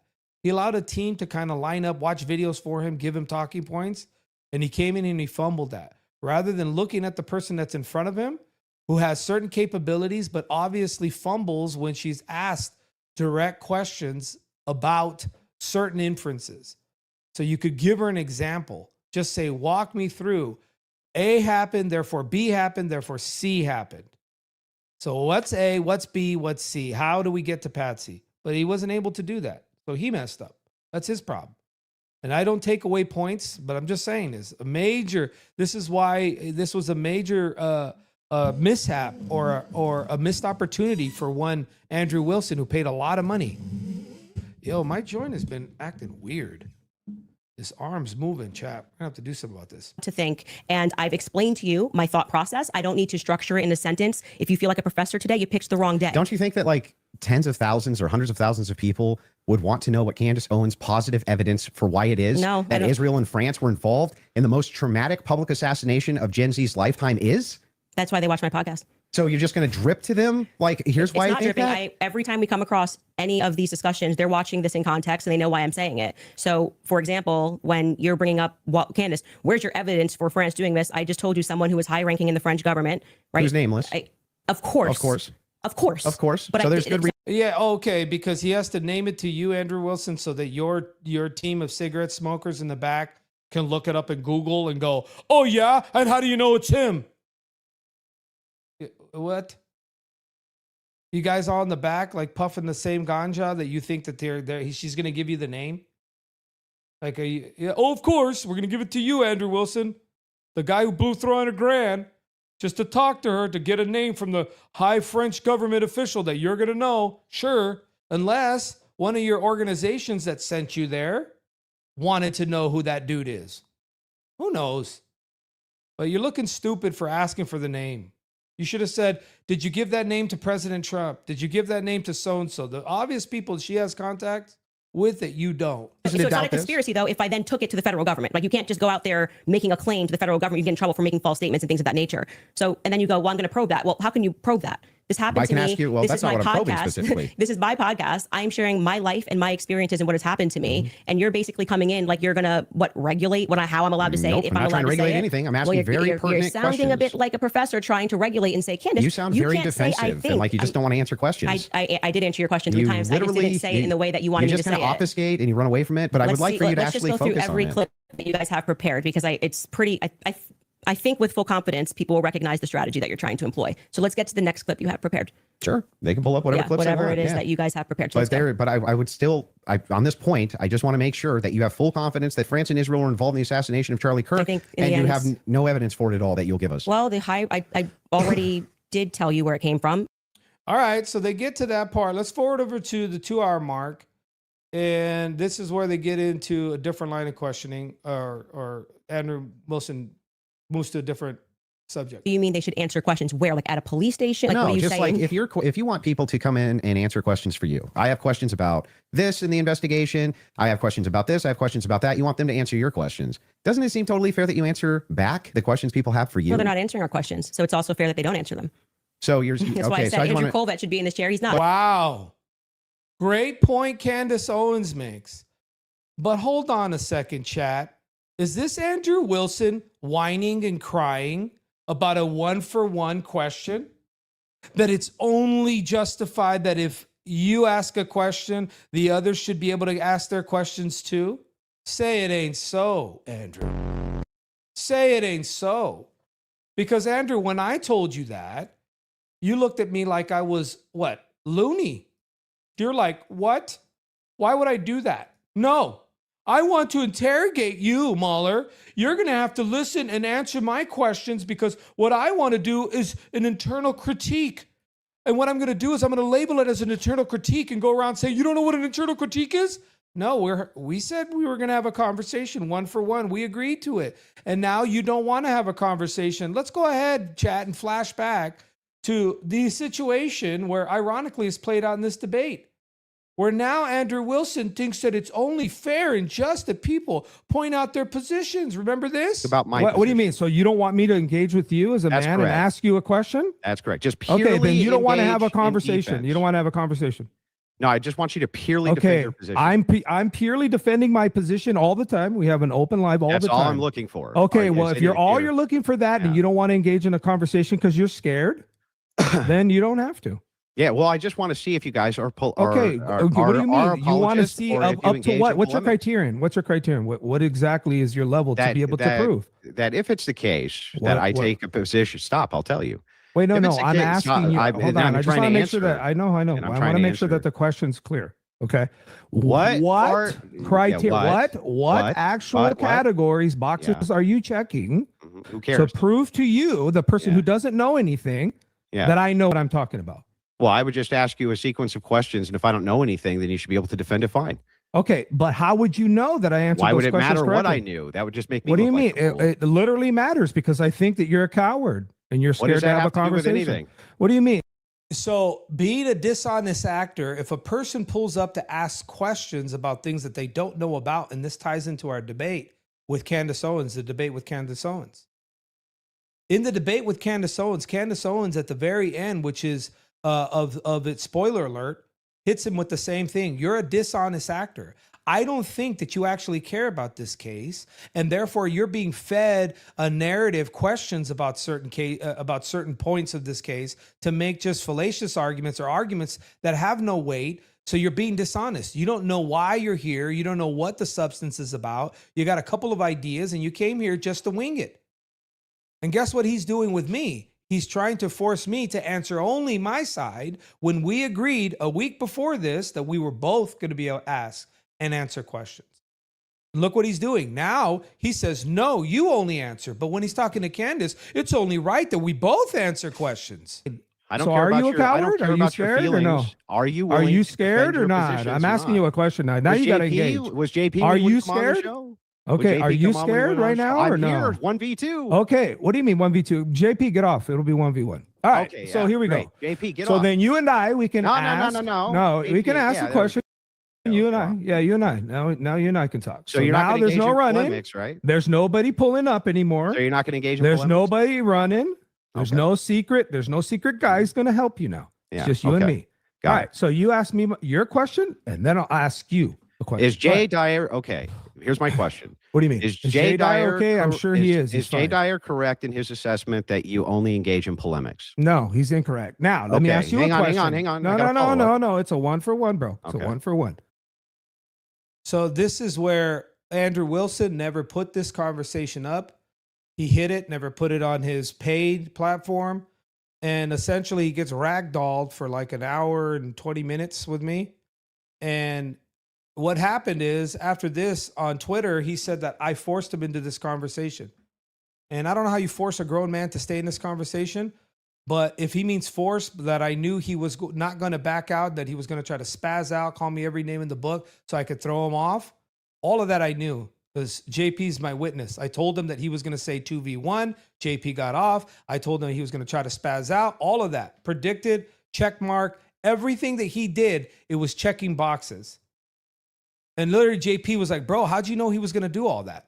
Because I know who I'm talking to. I know who he is. So he did everything that I anticipated, and I don't pop my collar for that. I'm just saying is in this world, eventually the scripture's true. You're going to bump into people that if they're dishonest, you're going to be able to predict their moves if they're dishonest actors. So now let's get back to him and Candace. Let's get back to him and Candace where he wants now justice. It's only fair, Candace. What is this, bro? Who is this dude? And just for this right here, for Candace being able to catch him to say, I'm going to break your little interrogation method, she gets a point. It's clearly that she's figuring out his moves and she's clearing them. Yo, chat, Kai, what's the score at right now? What's the score at? We got to know. I don't even know anymore. I didn't keep it. We started, was it 10-11? All right, so let's see this move that now Andrew tries to make. But That's isn't his that a double? prerogative. But isn't that a double standard? No, it's not, because he's not doing it. Yeah, but that would still be a double standard. If you're requesting that he does do it, then that seems to infer that you think he owes you answers. Oh, so inferences are allowed again? And they never weren't. So that seems to infer that you think that he owes you answers. If that's the case, then don't you owe answers? Yeah, well, I feel like I'm answering your... That's what I said. You want to interrogate me? Let's go. Let's go for it. Hours upon hours. We open scripture for hours. Let's do it. But I get to question you. And I get to make you look like a fool, where you don't even know anything about the so-called Christian ethics that you represent. If you don't know the gospel, you don't know anything about Christian ethics. What you're doing is you're simply labeling some higher moral authority or opinion, and then you just slap Christianity and Eastern Orthodoxy on it and call it what you want. That's what this is. This is straight up a scam, bro. And here, Candace Owens caught him and is now kind of dog walking him through this area. Her questions and his questions about, I mean, I'm talking about Andrew Colbert. His position is he's a spokesperson for Turning Point USA. So when the crowd turns against Turning Point USA on the basis of a lack of information or because there has been, I don't know, seeds sown of distrust, I would imagine, and forget answering my questions because I don't. No. The hypocrisy didn't like it when Wilson did it, and I don't like it when Candace does it. No, but there's a difference. She's answering the questions, and then she's going to ask him questions back. Now, if Andrew would have not answered the questions, or if she wouldn't answered the questions, then she would have been the hypocrite. But she is answering the questions. But here's the problem. I told this to Andrew Wilson to his face. I said his problem is that because he's a dishonest actor, because he got fed questions from other sources and he doesn't know the topic because he thinks he can wing any debate and talk to somebody like David Wood or me or JP that day and just smack us around because he thinks we're stupid. And then he figures out that he walked into the biggest problem ever. The only debate that he doesn't put up on his channel is mine. Is because I knew what he was going to do. So when we're having this conversation and a back and forth and he figures out that I know what he's doing, then all of a sudden the strategy changes.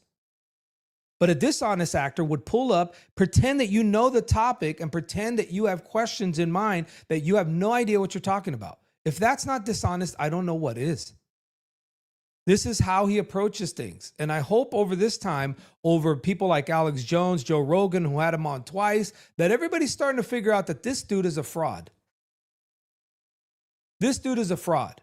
And then what they do is with the co-arm of Jay Dyer and these same guys who are parroting the same things, you have this whole little group that believes a dude is a masterful debater when this is how stupid he looks when he speaks to people who've already figured him out. Remember, this is me talking to him and totally walking him through his own dishonest, right? This is what we're talking about. A dishonest debater, a dishonest actor is a person who would look this foolish, chat, in a conversation with me, in a simple conversation. You can't be this bad, chat. It can't be this bad for you.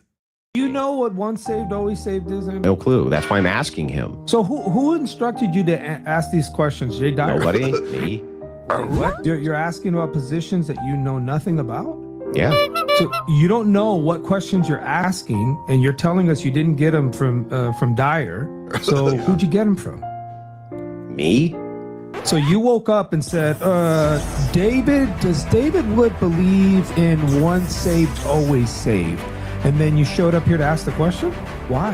You have no clue what these things mean. You have no idea. And you're expecting us to believe that you just woke up, these things popped into your head, and you thought they popped into your head, and here you are. You expect us to believe that you're asking about questions of 5 solas, you have no clue what that is. Once saved, always saved, you have no idea what that is.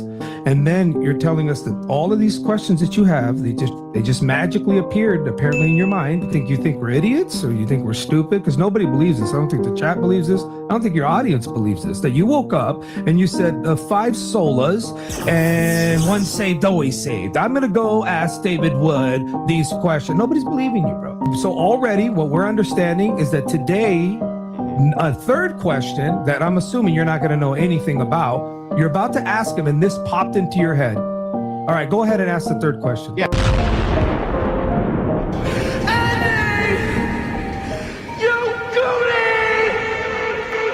So when a person acts like this, then you best believe they have a track record of, just misjudging their opponent. And that's, I think, what happened with Candace Owens. Is that although I don't think Candace Owens is the greatest debater, not at all, but she held her own in this exchange and he couldn't nail her down. He couldn't even get the questions that he wanted answered because he doesn't even know what questions to ask and the proper way to ask them. This is his own slip up. The arrogance that he has is it's no end to how good he thinks he is, that he could have gotten more out of her and he didn't. It doesn't need to be me. Aren't you sowing a lot of those seeds of distrust? Well, I think they're doing a pretty good job themselves, if I'm being honest. You can blame it on Candace all you want. Well, people love to do that. The thing is funny is people act like I'm ground zero. I'll be fair with you. Ground zero of people not trusting Turning Point USA. I think that there was some PR there. I think there was some PR there. Sure, they could have done better. Absolutely. I'm not disputing any of that. One thing, though, that I want to just directly ask you is, do you actually believe that anybody in TPUSA or Erica Kirk or Erica actually participated, had foreknowledge of, or facilitated the murder of Charlie Kirk? I'm not going to get myself into a legal pickle here. Everything I've said is on my podcast. I think firmly that if I was the investigating officers, I would seat them all and I would ask questions. I would at this phase. I would. Okay, so what does that hypothetical, mean? Does that mean that you do think so? I think it was not a sufficient investigation into what we know to be true of 80% of homicides. It's usually conducted by someone you know, right? And the fact that that was never even considered, that like I said earlier, the backpack was returned. How do you know that was never considered? Because they gave back the backpack, as just one example. They gave back the backpack. They gave back the... that doesn't show a conspiracy. Well, I mean, it shows that the police trusted everybody and didn't just hold things up for a second. They ruled them out as suspects. That quickly. I'm not comfortable with that investigation. It's a pretty big organization. There's a $100 million incentive. This is... What $100 million incentive? What I'm saying is his organization, it had grown to, I think it was 100 plus per year. Yeah, per year. If that's something you want back. Yeah, but what was your team wants to play a video, if you don't mind. Yeah. There's a video they want to play of Candace said it's impossible to not believe Erica's complicit. If you guys want to play that video. Yeah. And so right now their guys are going out and they're going to look for evidence. And then by May, which is fortunately around the corner, then she'll see what they found. So what the F is that performance? How could you sit up there and say, yes, I 100% believe Tyler Robinson did it. That right there is why it is impossible for me to think that Erica Kirk is not complicit somehow. Because what? Those two thoughts actually don't even follow. How would it be the case that even if Erica Kirk did believe that Tyler Robinson was 100% responsible for the death of Charlie Kirk, let's say she believed it with every fiber of her being, believed all the evidence, because she did. She just actually did. Would it then follow that somehow she's complicit in his death? I didn't say complicit in death. You added those two words. Okay, so what's she complicit in? Yes, so sowing this narrative that Tyler Robinson is guilty. So you're chopping up clips. Like I said, you didn't have the confidence coming into the base. What does that mean? What does complicit mean? We are showing a clip of her on Barry Weiss. Well, she's not sowing a narrative. She's just agreeing with the current narrative that the feds and the investigators are giving her. So you're making it a sowing. That's the sowing. And you're going too far with that. So both of these people have admitted, and I think Candace Owens is going to admit in a minute, that they don't respect Erica Kirk. First of all, according to Andrew Wilson, he thinks her and all women are retards. But Candace Owens also says that she's in way over her head, so obviously not mentally prepared or doesn't have the experience or the knowledge to run the organization. And we can all, have an opinion on that. But she obviously thinks that she's not smart enough. So you could just chalk this up to, I don't know, somebody like, the FBI or Vance, coming up to her and going, hey, he totally did it. We got this investigation. The U.S. government is wrapping this thing up. You know what I mean? And the FBI, the Justice Department's on it. And she's just like, man, I trust these people. They got my back. She could just be naive. So Andrew Wilson, in that sense, is right. It doesn't follow. I can't remember the date that she did that interview. And Erica, when she is asked, do you feel with 100% certainty that Tyler Robinson did this? And she says, I do. Then, again, context matters. I sit down with Erica for 4 hours under the assumption that she had some evidence, right? Like I'm like, I actually, this is why I did not engage in any like Erica, everyone's questioning what she's wearing and all this stuff. I was like, I'm going to wait here because I don't know, just it feels weird to think that, did I think that some of her mannerisms were weird and stuff like that? Yeah, but that's not, you can't convict somebody on weird mannerisms. And then when I sat down with her and I was expecting for her to say, well, you know, I'm obviously the victim on the case and we got to see the shot, you know, taken or this or that, whatever it is. Great. You know, that's why she has that much confidence 2 months ago. When I sat down with her, it was nothing. It was nothing. Okay. So this is a conversation. How would that make her complicit? Complicit. And again, you said complicit in the death of Charlie Kirk. Complicit in what? Yeah. Well, if you let me finish my sentence, I could tell you that. But my point being is that then you take a look at this and you go, okay, well, this is weird. Why would you have this confidence? And then when you sit across from somebody and you say, okay, great, I want to go out there and defend you. Now, I want people to know that you can't say this stuff publicly, but you know more things. And she just blanks. And then she says, well, I'm going to call the lawyer. And she called the lawyer. Again, all this is on my show. So out of context clips is not going to work because I know what I say on my show. Okay. So we call her lawyer and her lawyer says to us, she calls him on the phone, pardon me. And it's me, her, and Justin Strife. And I'm like, okay, great. What do you guys have? He goes, well, we don't have anything yet. We're not at that phase yet. And I'm like, well, what do you mean you don't have anything? And he says, well, don't you know how it works? It's a probable cause hearing. So basically the state says that they're going to bring this forward. And now our people go out and they look for the evidence to assert that Tyler Robinson is guilty. And so I asked her directly, her lawyer directly, the phone's in between us. I'm like, wait, so just so I'm clear, you haven't seen anything that the public hasn't seen? And he says, no. So I'm going back in my head and I'm going, okay, so why is Erica saying with such a degree of certainty, like she was sent out to convince the public and people bit, by the way. I remember even Megyn Kelly was like, let's wait. She's going to have access to things. I did think she had access to things that we didn't have. Why express that confidence to the public as opposed to just being like, we don't know yet. I feel confident he's involved. They made the arrest. I don't understand. How would any of this make her complicit and in what? Well, I've already told you. She's complicit in trying to fool the public into thinking this is some open and shut case. How's she trying to fool the public into this? If she believes like, don't look anywhere else. If she believes that Tyler Robinson killed Kirk, if she believes that, how would that be complicit in anything? I do. Are you saying that you think she doesn't believe it? I don't believe that at that stage she sat down with Barry Weiss that's what she believes. No, but that's my opinion. Right. But so when you just say complicit, you just mean she believes that Tyler Robinson killed Kirk? That's it?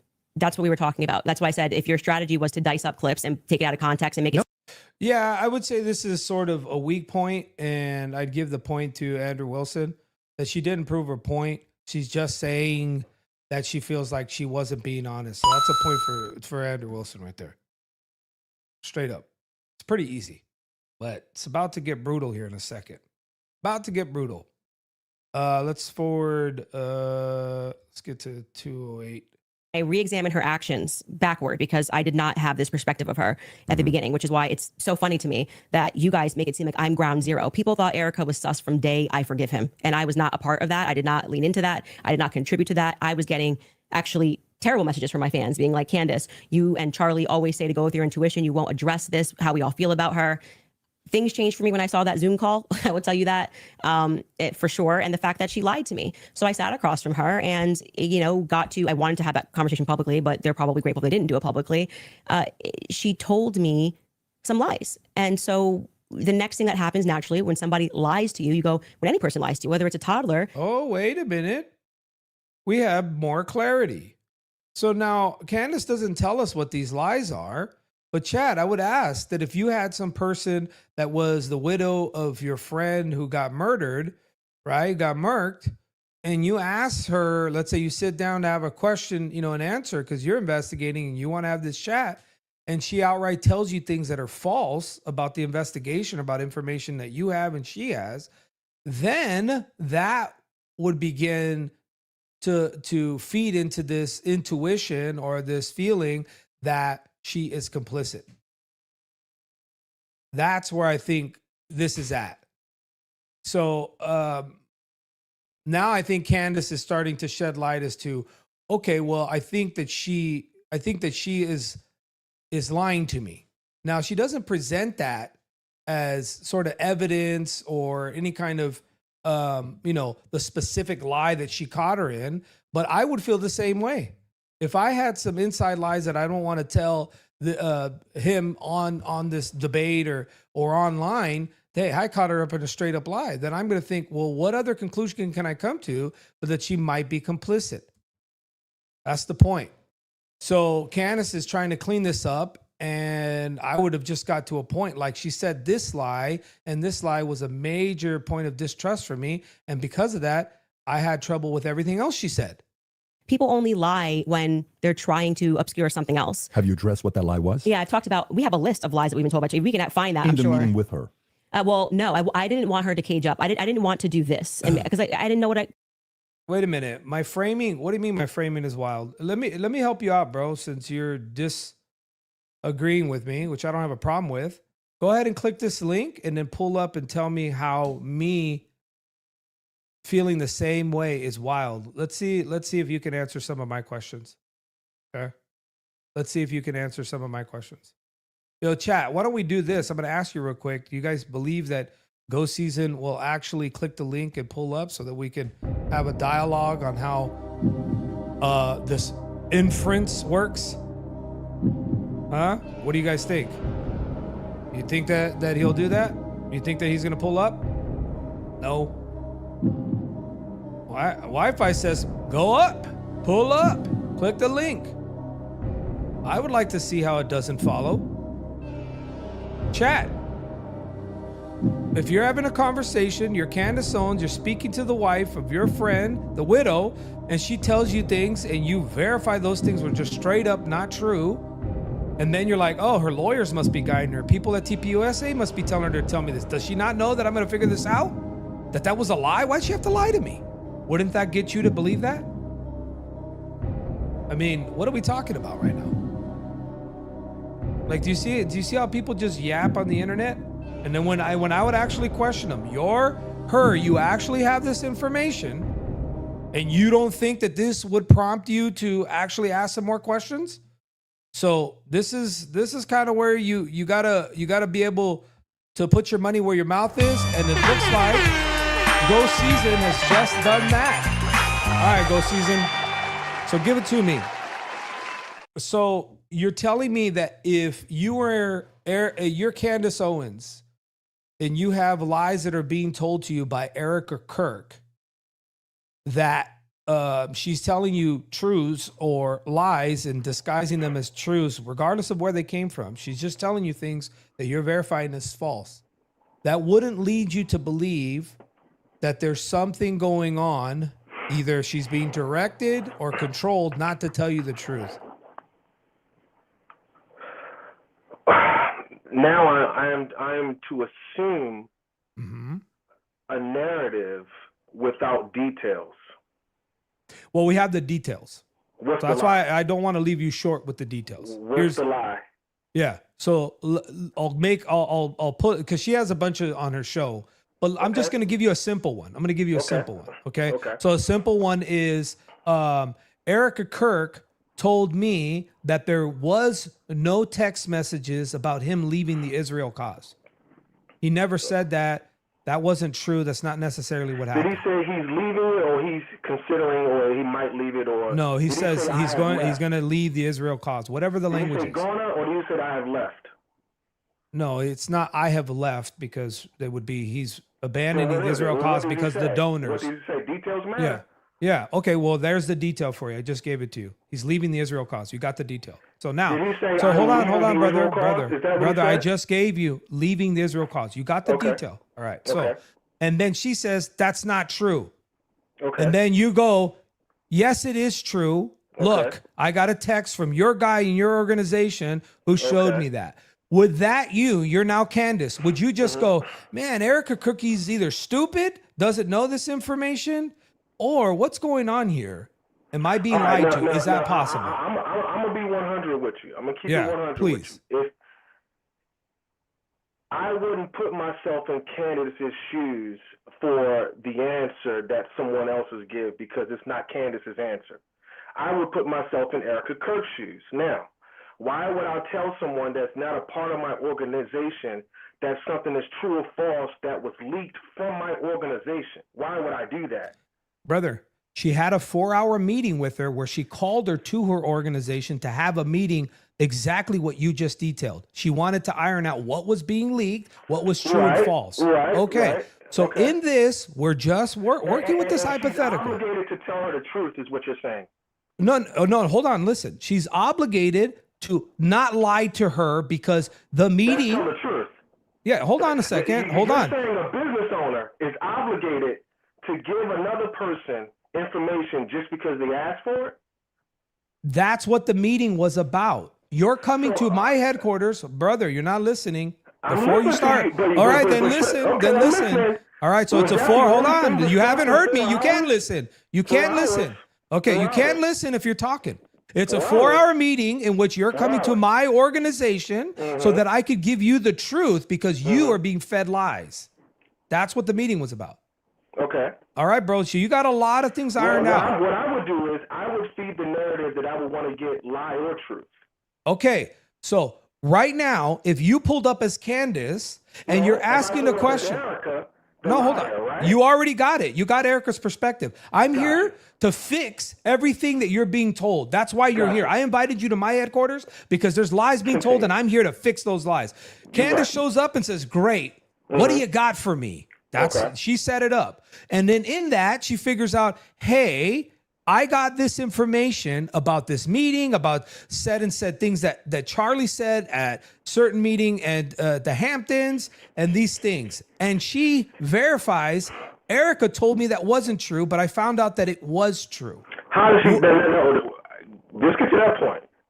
How does she know it's true? If Erica told her it wasn't. Okay, brother, you're following the hypothetical. Remember, you told me that I am silly. Hold on. Okay, so then you said that I was wrong, that if I was Candace and that I heard this lie and I go, dude, she just straight up lied to me. Or she told me something that's wrong. You said it would be crazy for me to go, what's going on here? Is she being controlled? Is she just going along and complicit with the Fed narrative, with whoever's directing her? Because she just told me a lie. Would that be crazy to go there? What I think about how I connect a lie to something is what matters to me. I'm not going, there's so many reasons, like I said, first me, if somebody comes to lie to me about their business that I'm asking questions about, it wouldn't be me to assume why that reason would be because there's a lot of assumptions I can make for why a business would lie to me about their business. Agreed, brother. Agreed. Would one assumption be, whoa, she's not being honest with me because I asked her this and she literally straight up told me the opposite, that it didn't happen. The only assumption I could have would be assumptions that link together.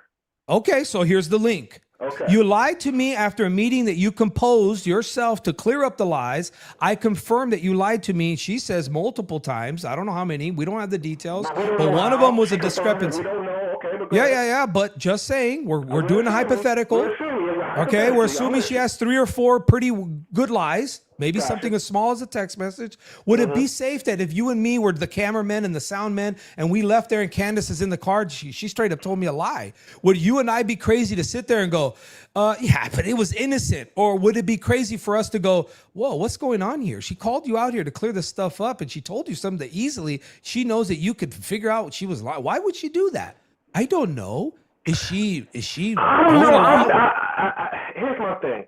It's hard to assume what a lie is truly without context or any other Got information. it. Now, if someone told me a lie. Let's say she told me a lie. I know it's a lie. That lie means nothing without connection. It means nothing.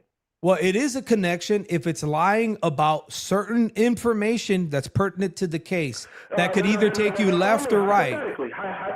Hypothetically. Let's say this lie is about him backing out Israel and stuff like that. Now, if the business comes and says, no, that's not true, he was going to stay, so we're still going to deal with them.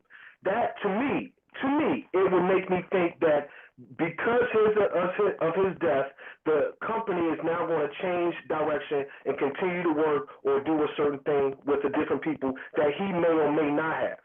Yeah, we wouldn't be caring about the substance of the direction. It's the fact that facts, right, can now start comprise motive. Motive, if you have a motive. Wait. What facts? Okay, the lie. The lie. The fact that she lied to a person Yeah. about her information that isn't hers, that was leaked from her company. What? You're saying that she's supposed to tell her the truth? No, what is this supposed to? Why are you getting trapped on supposed to? I don't understand. Because Are you saying this that Erica Kirk? Hold on. This supposed to. You're fixed on this supposed to. Are you telling me that Erica has a right to lie to her when she tells her to come to her headquarters? She can tell her whatever she wants. Okay. No, okay. So then you are saying that. You're saying in this scenario, Erica could totally tell her, hey, Charlie Kirk never sent those text messages. Okay. And if you and I are the sound guys and the camera guy, and we leave with Candace, and we literally hear her on a hot mic going, I'm not going to tell them the truth. I lied to her. Would you and I, hold on. Would you and I then have a reason to go, something's fishy around here, or no? No, because I'm a sound man. All right, bro. Listen, brother, I think we just fundamentally disagree, man.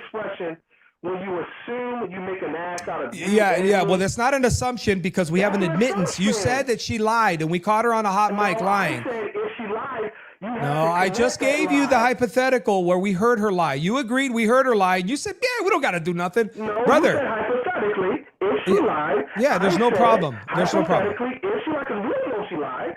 We don't know. But I know in this hypothetical, she admitted on a hot mic, I lied to her. You said she had a right. Huh? We're still speaking hypothetically. How, brother, if we heard, okay, what about this? What about we went back and we said, Erica, we caught you on the hot mic. You said that you lied to Candace right now. And you and I approached her and we said, why did you lie? And she says, because I can. This hypothetical, it's no more guessing. She lied on purpose. Can you and I turn around, walk out of the headquarters and go, wow, this lie ties into something bigger? I'm confused. Are you telling me that no corporation or company lies? Brother, listen, I appreciate you coming up. Seriously. No, I know, but you're a G. Bro, listen, bro. Are you saying that a person is obliged to receive information from the source that they first received as a leak from their company? No. Ethically, yeah, they're allowed to violate anything that they want, apparently, according to you. Okay, Yeah. because if someone received No, it's not okay, bro. I'm joking. That was a joke. Leaked information is not a joke. Understood, it's not a joke. And misinforming the person of a media that you invited to straighten out the misinformation, that's also unethical and potentially illegal. How is it illegal to lie? Okay. Brother, pull up later. All right, y'all. You can't make this up. He says, how is it illegal to lie? Yo, bro, I'm not gonna. Hey, that's an entertaining conversation, but brother, I can't do anything for you when you say, "How is it illegal to lie?" I don't even know. I don't even know what to say to that, chat. I'm honestly at a loss for words sometimes with some folks. Brother says, "How is it?" Oh, real quick, let me pull up the brother Jay because sounds like he's chomping at the bit to answer what the brother said real quick. Like I said, I'm not trying to be disrespectful, but when we're having a conversation like that, you can't tell me. Real quick, Jay, sounds like you wanted to point out something. Yeah, I'll just be brief. I'm hoping his point was for people to be open to the possibility that Erica misinformed someone or lied or whatever. I don't think he's saying, oh, it's okay, you don't need to worry about that. Although I think maybe you could have worded that better. But here's my hot take. And this is something that no one seems to be talking about. The nice little opening statement from Andrew. No one saw this text until now. Oh, yeah. And if you want, brother, I think you pulled up a little bit late. Go back to the beginning. I did the whole segment in the section on it because I believe that's the next bombshell. In fact, we can talk about it if you pull up. There's only like 2 more segments on the debate. Did you want me to come back? Yeah. And then we could talk, but go scrub back at the beginning of the video. So you and I are probably simpatical in our thought process. All right. Okay. Because I believe that's the next bombshell. All right. I'll save that for the end. All right. I appreciate you, brother. All right, let's get back to it, chat. That's crazy, bro. This guy said it's not illegal to What are we supposed to do, chat? I hope that brother's not bro, wait a minute. Ghost Season, are you EO? Are you in EO? Yo, are you a catechumen or inquirer? Please tell me no, bro. Because I don't want to be right on the stereotype, bro. To expect. Like I didn't know if she was going to be like, I'm so overwhelmed with everything, you know, and I don't know who to trust in the organization, and I don't know what I'm doing. Like I didn't want to. Just out of curiosity, before anything happened with Charlie, how close were you and Erica? Not very close. So there's not a relationship. No, I would say it's totally normal. Like it's not like there was any issues at all. We were always nice to each other. It just is cordial our relationship. life went to. All right, chat. Let me forward this a bit. We're gonna go to 210. Really quick. Somebody remind me of the score. My bubble with George. George traveled with me and Charlie, but Erica and him were just starting to date at the beginning of 2019. George and I were planning our marriage, so George really got to know Charlie. I wouldn't say that I really got to know Erica. I was just rooting for them because I knew how much Charlie wanted to, find love and serve the. I actually don't. And that's my opinion. Still don't understand what you think she's complicit in. Yeah. So when I say Erica's complicit, that's my opinion. When you tweeted Erica's too retarded to kill her husband, would you like to explain how you developed your evidence, your positive evidence for the fact that Erica was retarded? Yeah, sure. So I just think all women are retarded. Oh, so you're allowed to just say stuff. Yeah, this is a major L. If anything, bro, defend your claim. You know what I mean? Bro, you listen, regarding the R word, or you just think it was, I just think it was absolutely stupid for you to do Sparkling Night. Okay? The Sparklers Night. Absolutely dumb of you to do that. And that showed me that therefore you are listening to people, or you have no foresight. You had no idea, the way that looks, how you're coming off in the public eye after your husband was brutally murdered. Like, it's just, come on, dude. Like, the fact that Andrew Wilson just answered that the way he did and just starts laughing, this is classic dodging. This is what he does. And then he can go on a rant where he's just like, oh, all of these things are tongue in cheek. And this is the same EO move too. And the EO starts spazzing out, cussing you out. It sounded like straight up, sinful, worldly dudes that they are, because most of them are. I talk to these dudes a lot. These guys don't go to liturgy. A lot of them are just running them out, drinking, smoking, doing the same stuff, talking filthy. So now he's caught in this awkward laugh where he's like, yeah, I think all women are retarded. No. So, and by the way, what dramatically transformed your opinion of Erica after going to the headquarters? Because you were pretty hostile about. I wasn't hostile towards him. You don't think calling somebody too retarded? No, come on. That's like normal tongue-in-cheek stuff for me online. Oh, you're being tongue-in-cheek. Yeah, usually when I call someone retarded, I'm being tongue-in-cheek, yeah. But for instance, you got supporters. I mean, if you want to use the same exact argument, you would take a supporter like Owen Benjamin. He called you bad names and he called your husband bad names. You're just like, well, it's no biggie? I've never answered him on anything that he said. I'm saying that you now are her biggest defender. So do you still think I'm not her biggest defender? Do you still think she's too retarded? No. I didn't know Erica Kirk. I'd never met her before. Okay, but you had an issue with Turning Point being led by a bunch of fembots talking about the feminist angle. Still do. And then suddenly you go to the headquarters. Still, it's a terrible idea. You go into the headquarters. Now all of a sudden you've got text messages that you're sharing with them. You say that you and your wife are getting involved with management. No. I'm not involved in any management at Turning Point. Well, I'm pretty sure there is a clip of you where you say that your wife went to their recent conference and sat down. And then when you were on Joe Rogan. No. Hang on. I'll explain what happened just so that you understand. Yeah. So I was invited there to do some debate training. That's literally what I was invited there to do on recommendation. So I went down and did some debate. That's the first time I ever met anybody at TPUSA. Okay. And then you said you sat down with Erica. Well, I didn't sit down to her. I talked to her in a hallway. This right here just shows me again that Andrew Wilson is, come on, man. I'm pretty sure I heard you on Joe Rogan and other places. Chat, you can double check this. I didn't care to check this. But now it went from, I sat down with her and I had a conversation. I'm sure he used that language, I would say a couple of times that I heard him. And now it's just like, oh no, because she's pressing him. And he made it sound like we had a heart-to-heart and a talk. Now it was more like, hey, what's up? We just kind of did a side hug in the hallway, like a corporate side hug. Like, hey, thanks for being here. I don't know who hired you or why you're here, or hopefully you go get him, Tiger. Do you see how he turned it in his body language changed? He wasn't so confident. When he was on Joe Rogan, he says, and I hugged her and I told her this. And now it's just like, no, I just bumped into her in the hallway.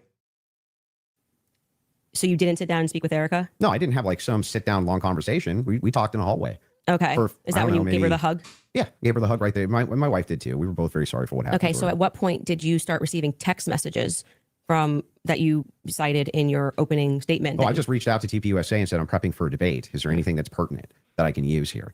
Do you find it interesting that people have been asking for, basic answers to questions, and you're saying that you walked into their headquarters and reached out and they It's instantly... amazing, isn't it? If you reach out in good faith and you're not demonizing them and saying that they're complicit in the murder of people's deaths, that perhaps they're actually willing to release things to you that are pertinent, other than thinking that, perhaps you're diabolical. Well, I don't know. I, just and don't think, have the I best feel like if I was intentions. going to release that information, I didn't demand that it be released to me. I actually never demanded that it be released. I just simply said that this is what was going on in the last 48 hours.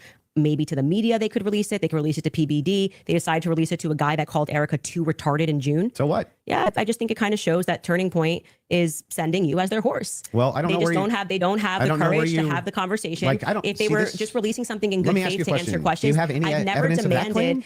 It's not. This is the whole case. This is not going to go away, chat. This is not going to go away.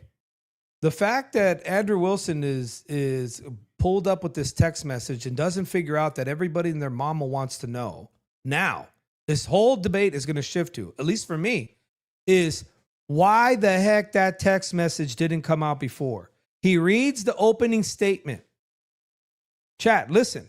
And he says that I received this text from TPUSA, and it's a text from Charlie Kirk to his security team. And he says that a day before the event, he says, please tell them to be, paraphrasing, on guard because the left is trying to kill me. That text never came out until this debate. So we're here to believe that Andrew Wilson received this text. They had it the whole time, and they refused to release it? Are you serious right now? What is this? Evidence. You're No. sharing your opinion No. that she's too retarded. I can't share my opinion that I think it's going Well, I to never register met as the chick. really obvious to the public that rather than presenting that throughout the course of everybody wanting to know what Charlie was going through his last days, they decided to give it Yeah, this is where the foot wagging gets. I know it's 1.25 speed, but this is where it gets.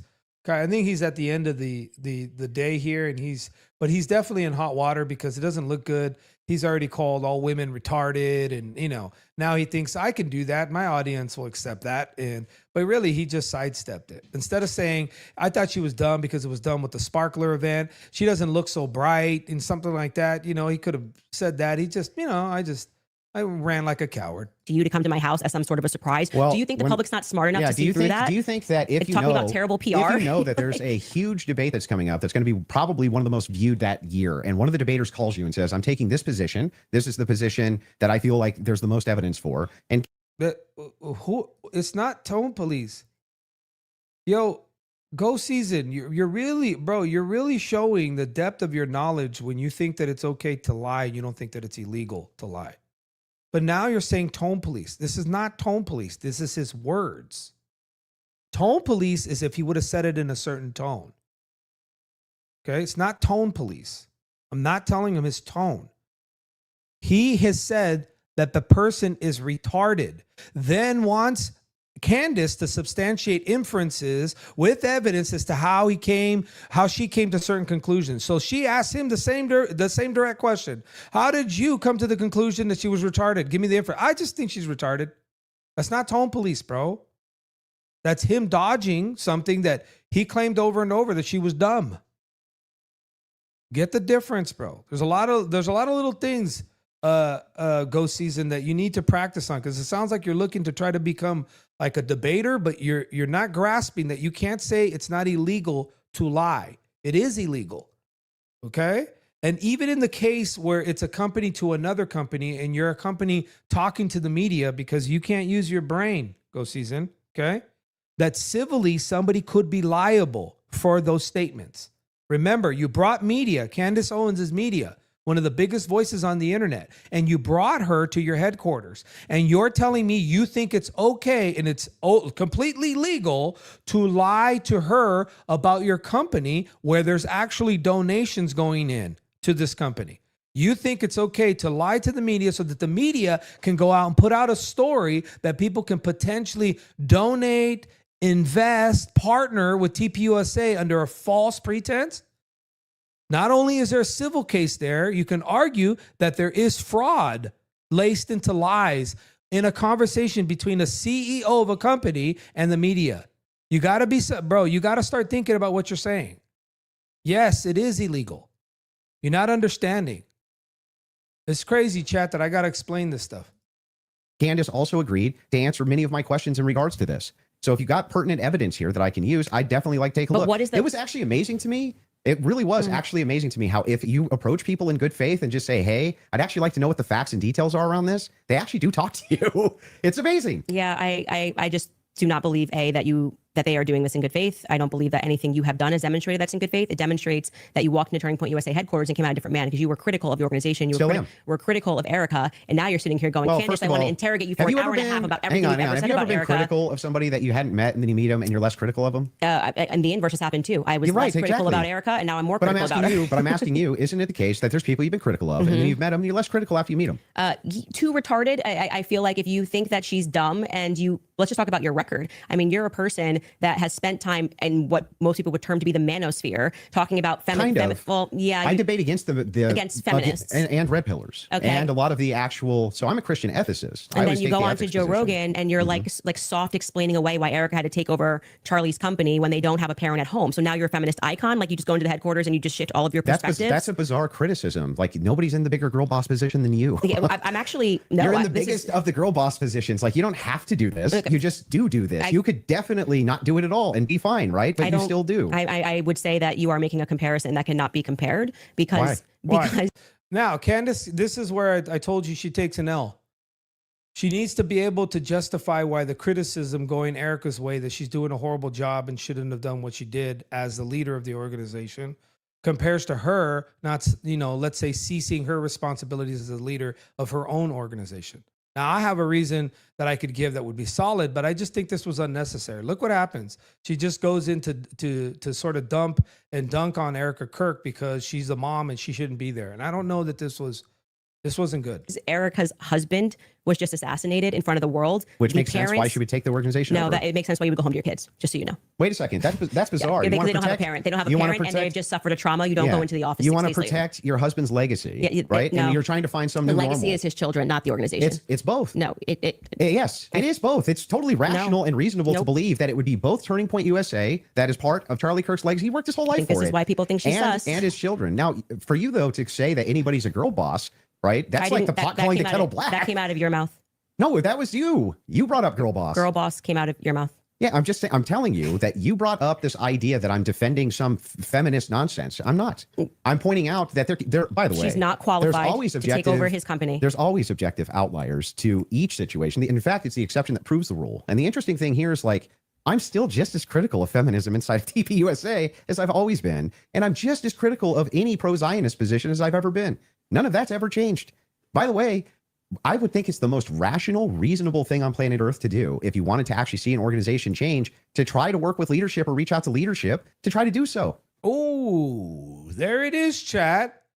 I told you that something was going to pop off. Do you hear it, chat? Remember I told you, trying to become the new face of Christian nationalism, the new coalition, surrounded by a couple of Eastern Orthodox fools, and we'll get these evangelicals to fall in line with the same crackpot, little simple, how do you know Matthew wrote Matthew? And then you go around trying to convince a bunch of Protestants and evangelicals that they're on the wrong side of history and ecclesiology and all this.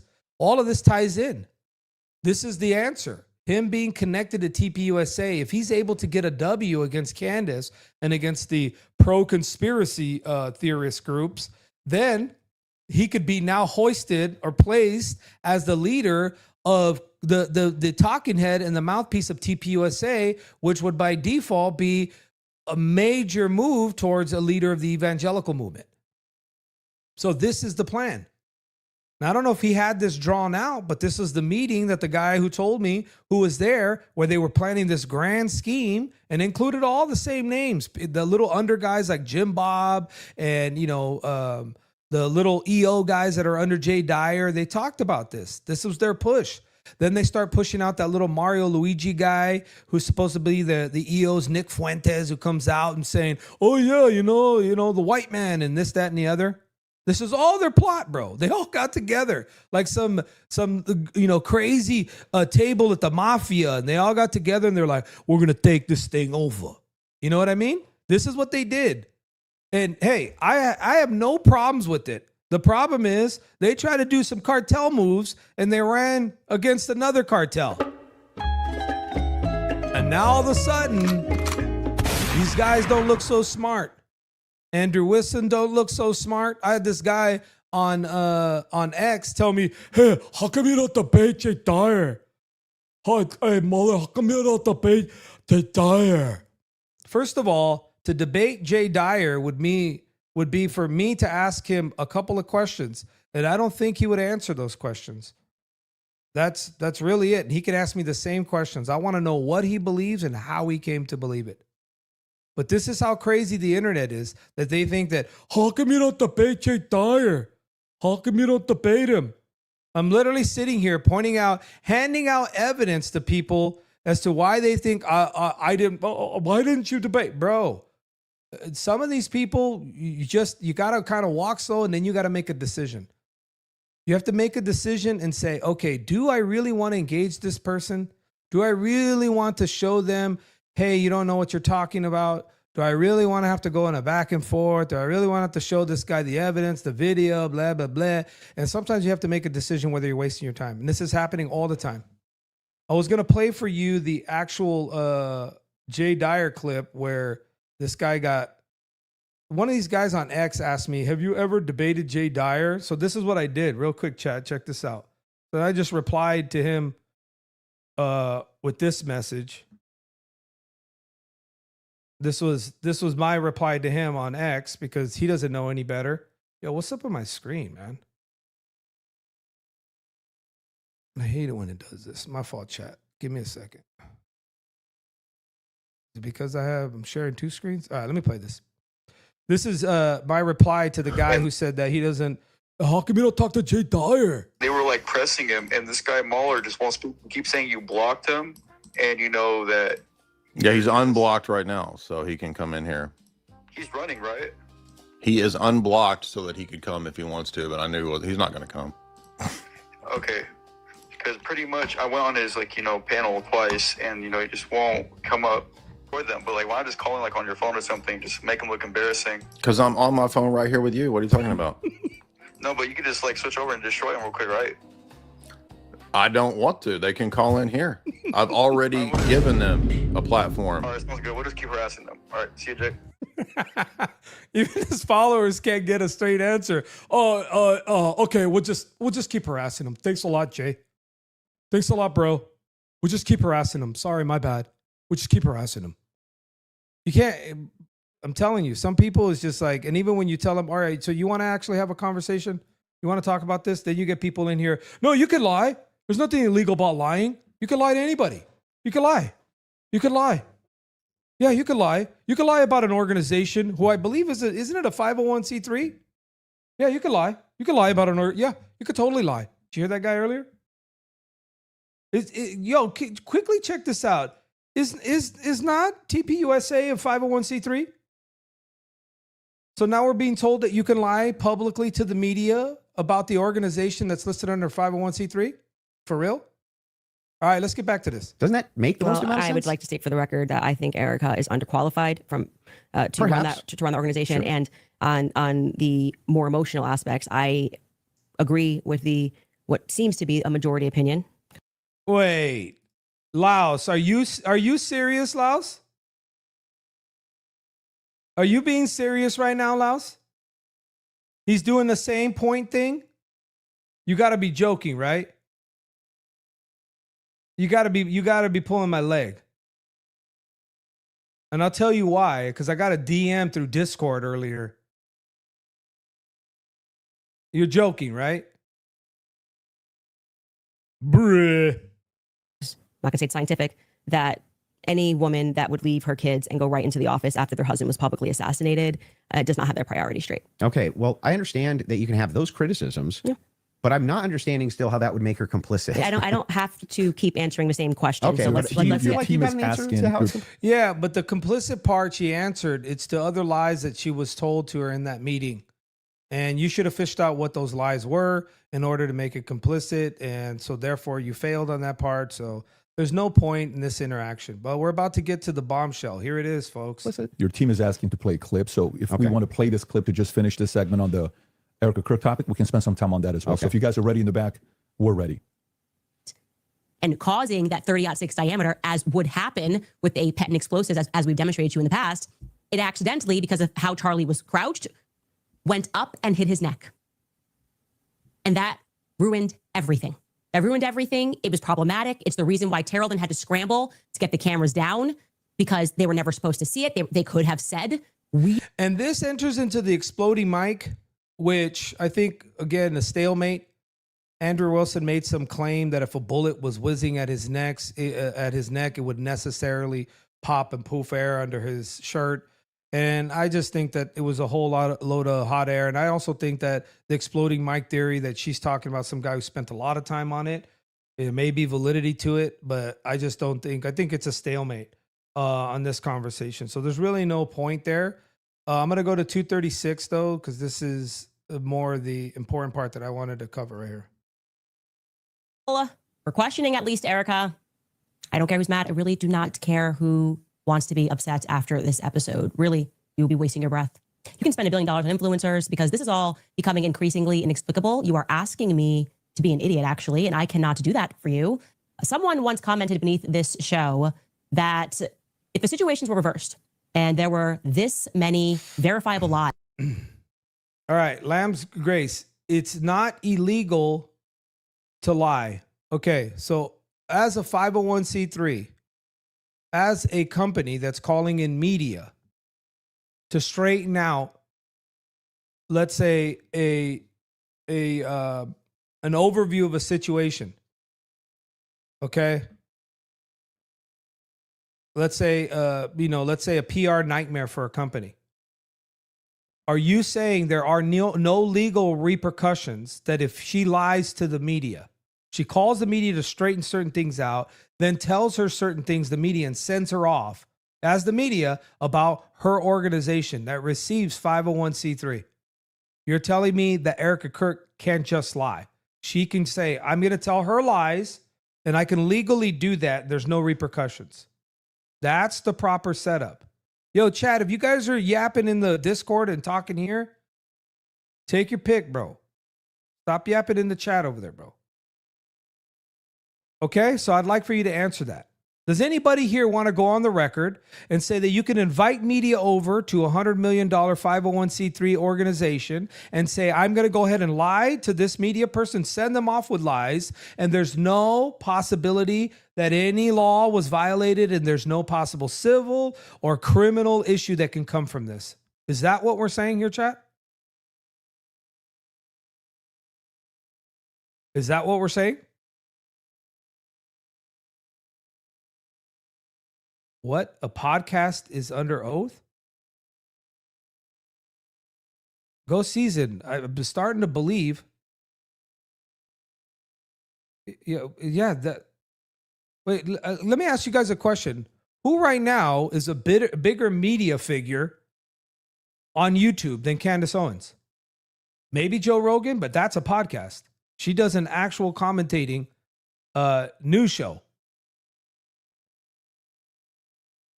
Podcaster, if you want to call her show a podcast, she says it's my show. She's like Meg. Okay, let me ask you a question. Is Megyn Kelly a podcaster?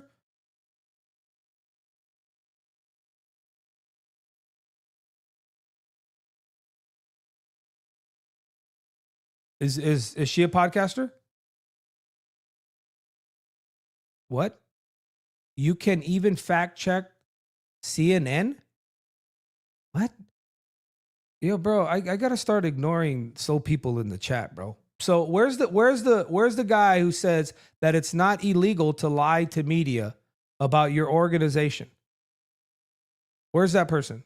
Maybe that person could pull up. The conversation wasn't on a podcast or recorded. What are you talking about? She literally reported on it. She went and did a show and reported what was said. What does that mean? Megyn Kelly is not a podcaster. Wait a minute. So why is Megyn Kelly not a podcaster, but Candace Owens is a podcaster? They would both be news media figures and podcasters, whatever you want to label them as. Here's my question. Is both Megyn Kelly and Candace Owens considered media? Yes or no? Yes or no? Are they both considered to be media? This is pretty easy. This is pretty easy.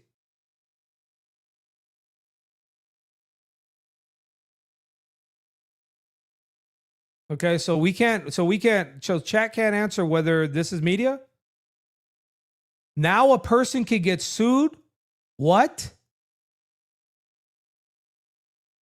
So what are you, bro? Are you this slow?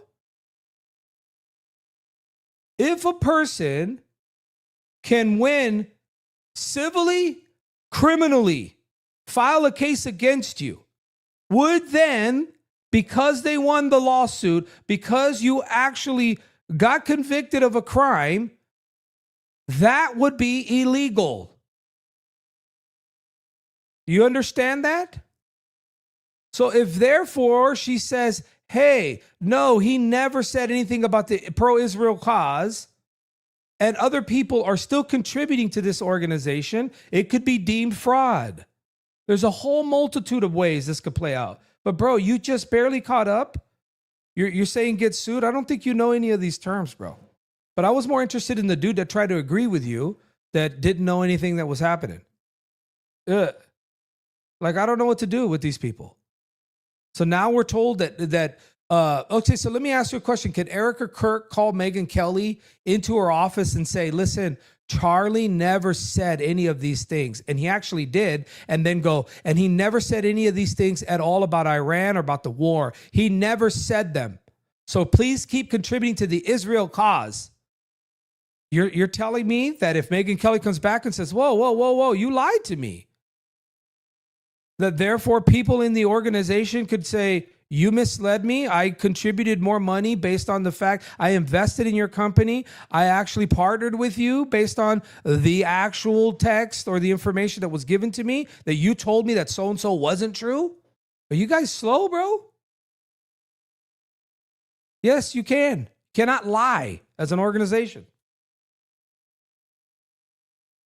Okay, do you know how you... Oh my goodness. Bro, do you know what media is? Do you know what country you live in? Do you think that you only have to work for CNN and Fox News to be media? Do you see the level of the sort of audience that we're now talking to? They're both media. Yes. What do you got to deal with? Look, this guy right here, he thinks, no, CNN, you have to work at CNN and you have to work at Fox to be media. Chad, please level up. That's what this is, dang season. Very easy. A bunch of different crimes, a bunch of different lawsuits you can file. Just based off of her telling the media, who can go openly report this, the conversation, lies. It's crazy. I can't. Even in Spanish, this ain't going to work. This is crazy, bro. But just remember, don't ever do business with Go Season, because apparently he can lie to you. And there's no legal repercussions you as a partner would have, apparently. Apparently. This is wild, bro. This is where they go. And they can be sued. Thank you. So the guy that you had as an advocate, Go Season, just threw you under the bus. Okay? You're cooked.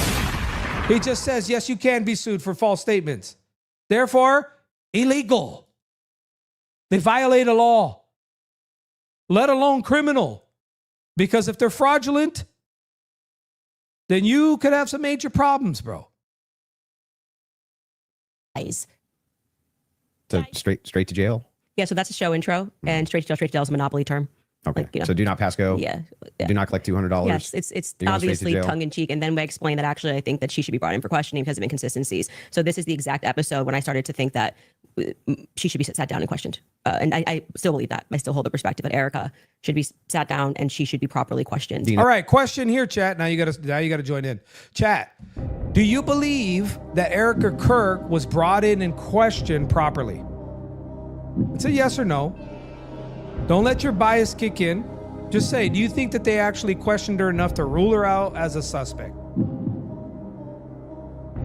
Yeah, and it does revolve around, in the end, motive around the murder case. You're right. But just on civil fraud, misrepresentation, all the things that you mentioned, that's already civilly you could lose, let alone criminal charges that could be filed if people suffer losses according to that. Okay, so nope. No, you don't think that she was brought in. Nope. Yup. No. I don't even know she was questioned at all. We don't know that. That's a great point, Dolphin. We don't know that. Wait a minute. Yes. Truevine says yes. No. Yes. Okay. Now here's where the whole positioning goes. It depends on your presupposition. In other words, your paradigm as to your red pill the government puts out must be questioned. Then by your own standard that you're applying, even if they did question her, well, they didn't question her good enough. And you don't want to fall into this either. You want to have either the facts that she was, and if she wasn't, then what do you mean by questioning? Then you have a specific hunch that you want them to go on. And you can't do that unless they have evidence to produce that hunch to their investigation. So this has always been the weakest part of what Candace does. It's just she makes bold claims, but then she kind of retracts these.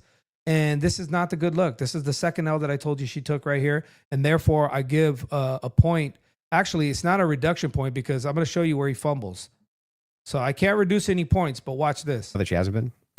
No, actually, that would be a great thing for the spokesperson of Turning Point USA to say that she's already why sat do they? I mean, my guess would be she hasn't because they returned everything to her. Yeah. But why do they owe you that though? Why they don't owe me anything. That's my show you're watching. Just, the clips that you're pulling are from my show. So if I want to say something on my show, I can say that. I didn't say they owe me something. I don't think that's ever, unless you have another clip. But if you say you need to be sat down for questioning and you don't even know if they haven't been, that's strange, right? Do you know if they have been? No, I have no idea. So you're just saying, what if they haven't been? Yeah, if your just kind of filling the air if your with entire thing is junk. No, it's not junk. if the query is why is it? Yeah, but right there, Candace, you should have asked him, do you think that she should be brought in for questioning? Andrew's going to say yes. And why? Why do you think that? Well, because everybody should be brought in for questioning. Well, no, not everybody. Not everybody's a suspect. So then what process are you discussing? The suspect list? Just the general question witness list? I think that she was questioned as a general witness. Was she questioned as to hardcore in her alibi, where she was at? I don't think so, but I don't know. That Erica Kirk's not being sat down for questioning, but you have absolutely no knowledge whether or not she's been sat down for questioning or not. What that does is it creates an innuendo. It creates an inference. It creates out to the ethos that this should be happening because something's wrong here, when you actually don't have the knowledge that anything's wrong at all. I just think that my opinion is that she should be sat down and questioned. But you're not sure if she hasn't been. Yeah, you're not sure if she has been either.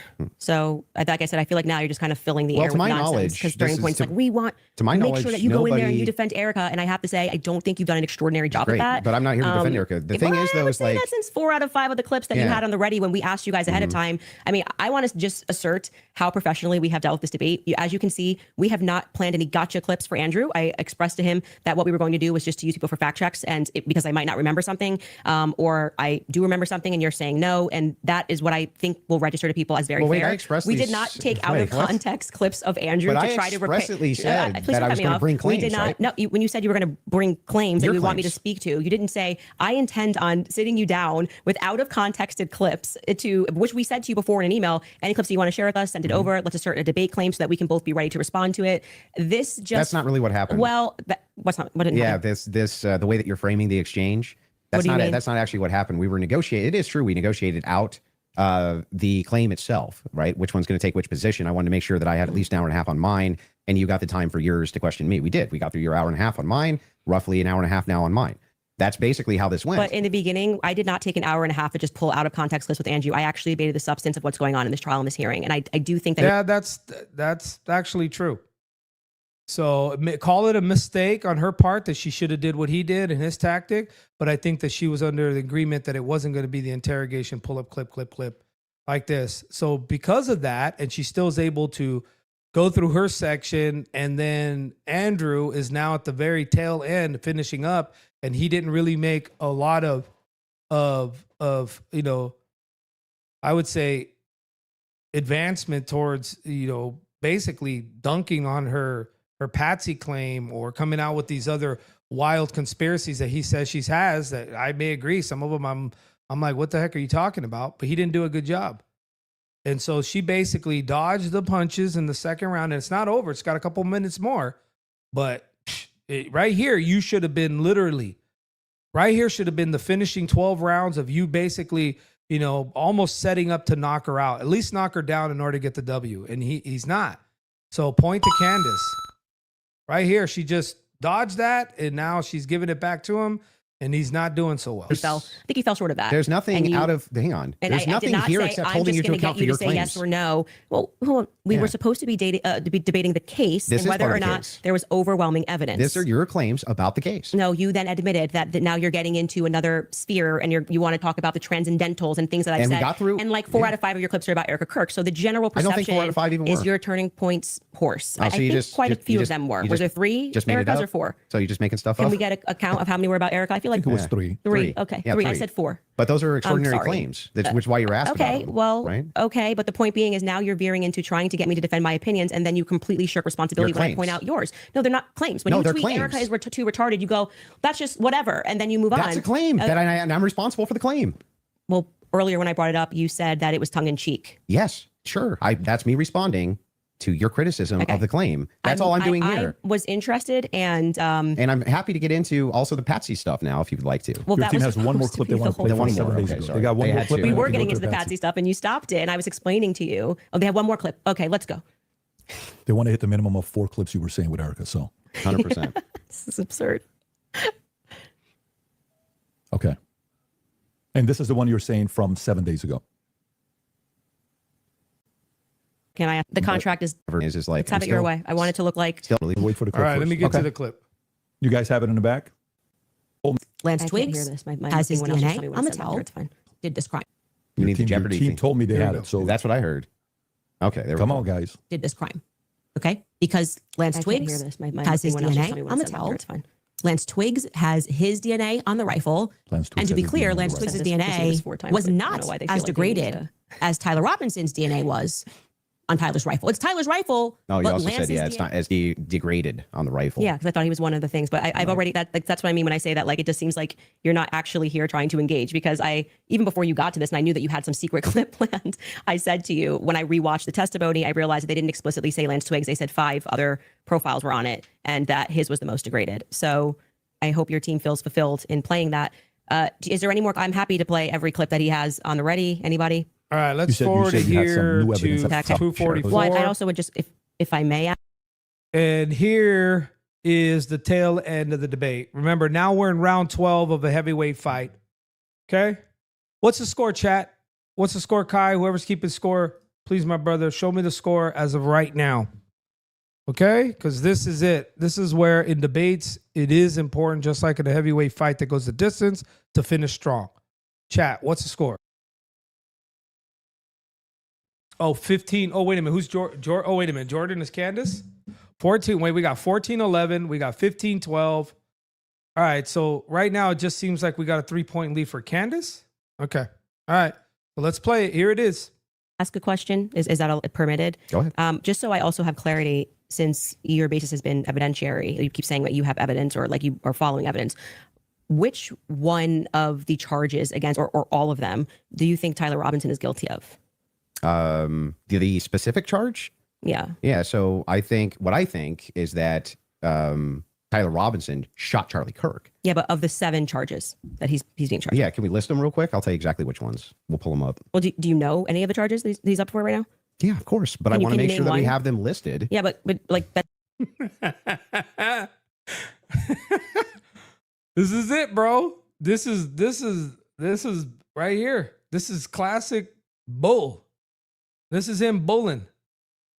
This is exactly what this dude does. May I remind you of how crazy he bulls? Well, you saw the short clip with me and him talking, right?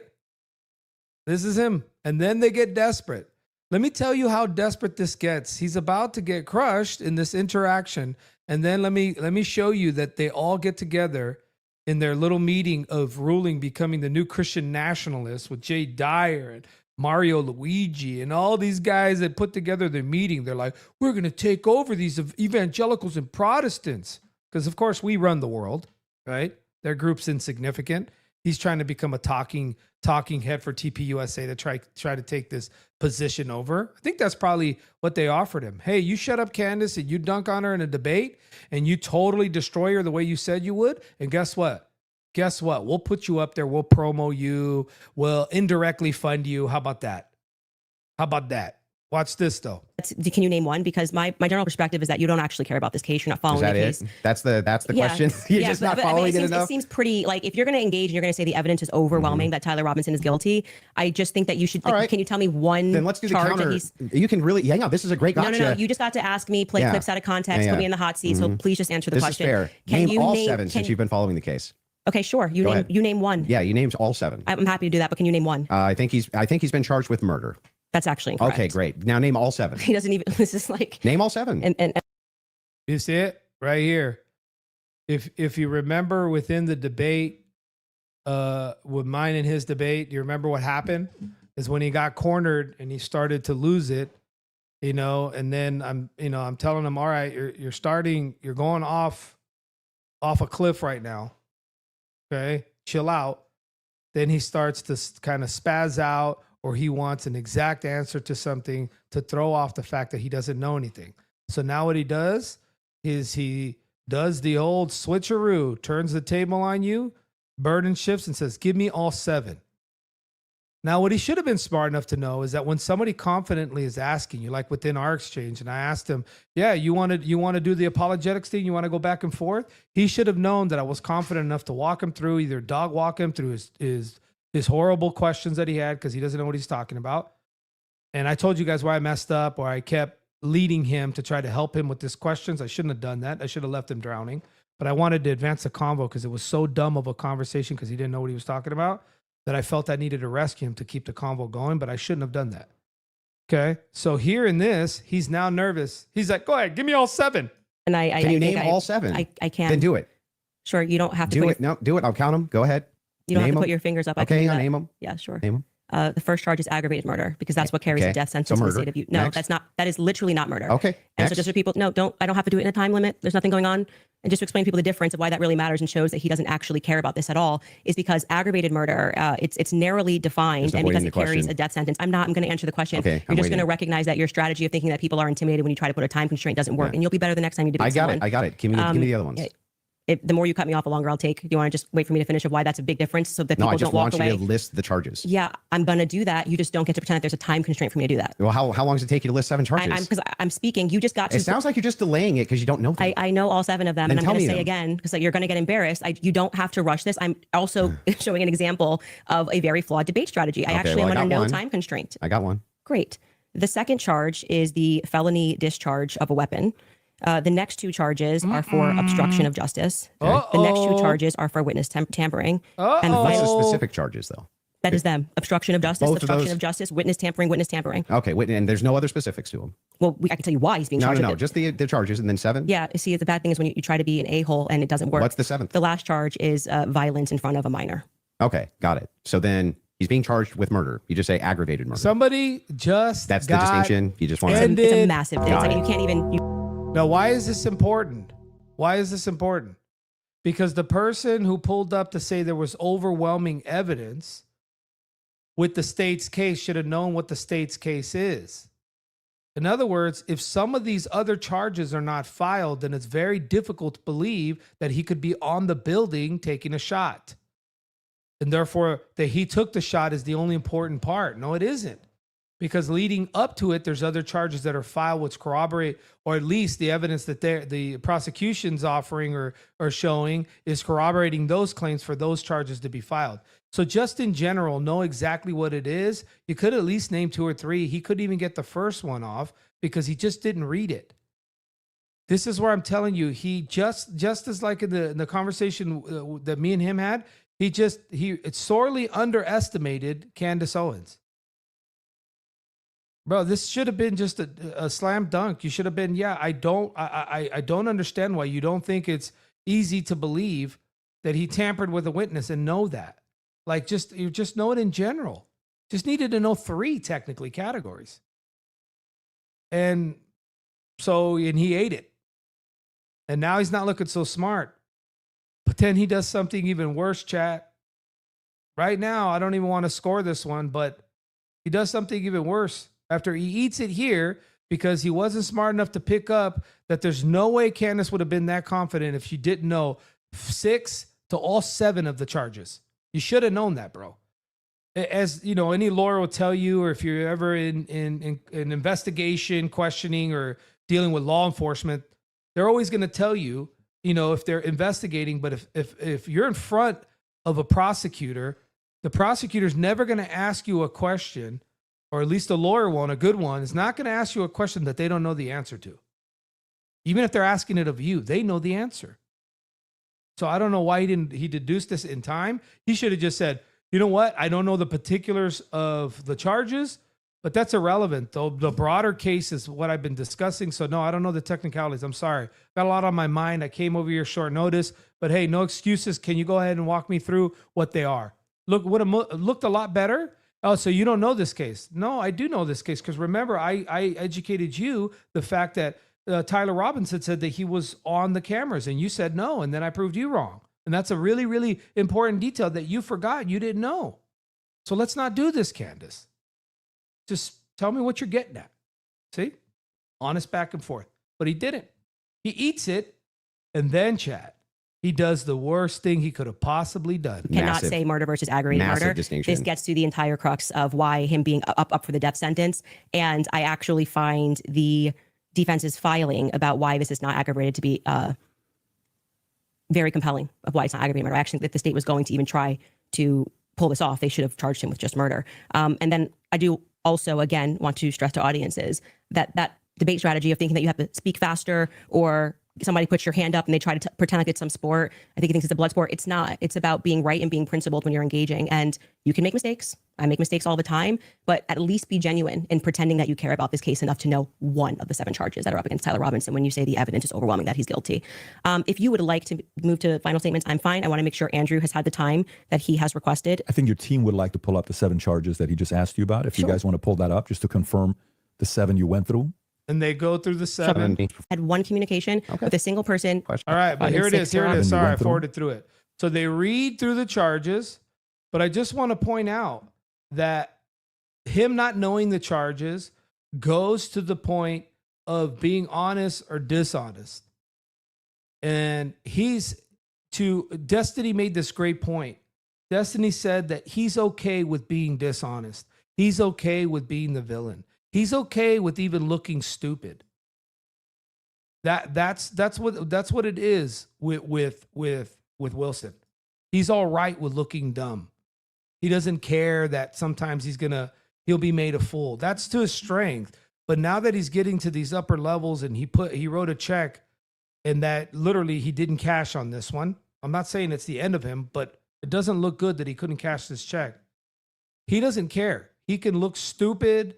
He could look like he's running, and it doesn't really matter. But when I say that Andrew Wilson is okay with looking a certain way, it's because he can just shake it off, and his fan base will still love him regardless. And hey, what are you going to do with that? To me, I couldn't sleep at night knowing that.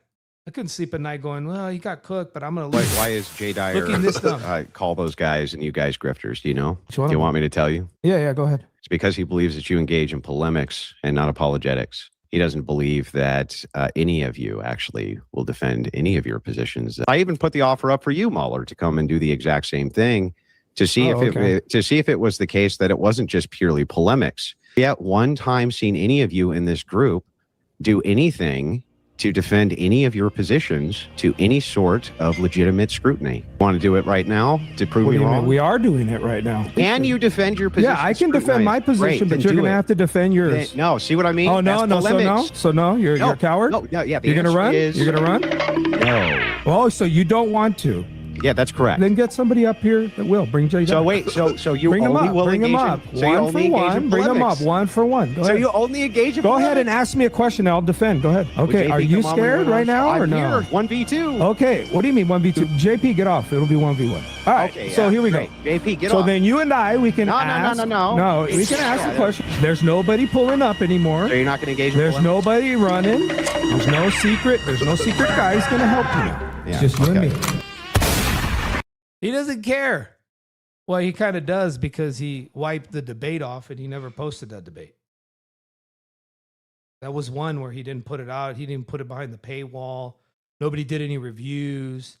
None of his crew was out here reviewing it all crazy. Of course not. All right, so here's the epic crash. This is what I called the old boomer white guy, Dale. What's his name? Dale, the character that Jay Dyer looks like. These two dudes both pull the same move when they get schooled. Have you ever played, like, I don't know, back in the day, you play, or you still today go to the courts, you play ball, and you basically mop the floor with somebody so bad. And maybe it's not all day. Maybe that person gets a win here or there with their team. But most of the time, you're dominating so bad that they're so frustrated that they even start going, oh, you're cheating. You cheated. And you're like, what? How did I cheat? Bro, I kid you not. Both Dyer and this dude Wilson, they resort to calling out cheating through either, I guess, Jarvis glasses with Jay Dyer, and now this guy gets mobbed by Candace in the last 20 minutes, and he wants to claim she cheated because of a text. No joke. Watch. Can you guys zoom in a little bit? Aggravated murder, felony discharge of a firearm, obstruction of justice, which is counts 3 and 4, 5 and 6, tampering with a witness, and count 7, violent I said offense in the presence of a in front minor. of a shop. Yeah. That's So what I 5-6, tampering witness, 3rd-degree felony. Now, I did notice something. I just was curious about. If I'm just wondering, when you pulled out your phone just before you asked that question, did somebody by chance text you that question? You can check my phone. I'm just curious. No, you can absolutely not. I have not had one communication with a single person, not even my producer. Is this the MO of these boomer dudes? You're cheating. You're cheating. So of course he goes and literally PBD gets involved. And guess what? He finds out that there is no text messages. PBD's like, okay, can I go ahead and look? I'm a numbers guy. Let me look. I'll look. I'm a numbers guy. Let me look. Bro, what are these dudes on? All of them are worried that there's cheating happening. Do you remember what Jay Dyer and his whole cheating cholo thing? You remember that? This is the sort of level, and I'm gonna see if I pull that actual up. Oh, it's on Sways. Remember this?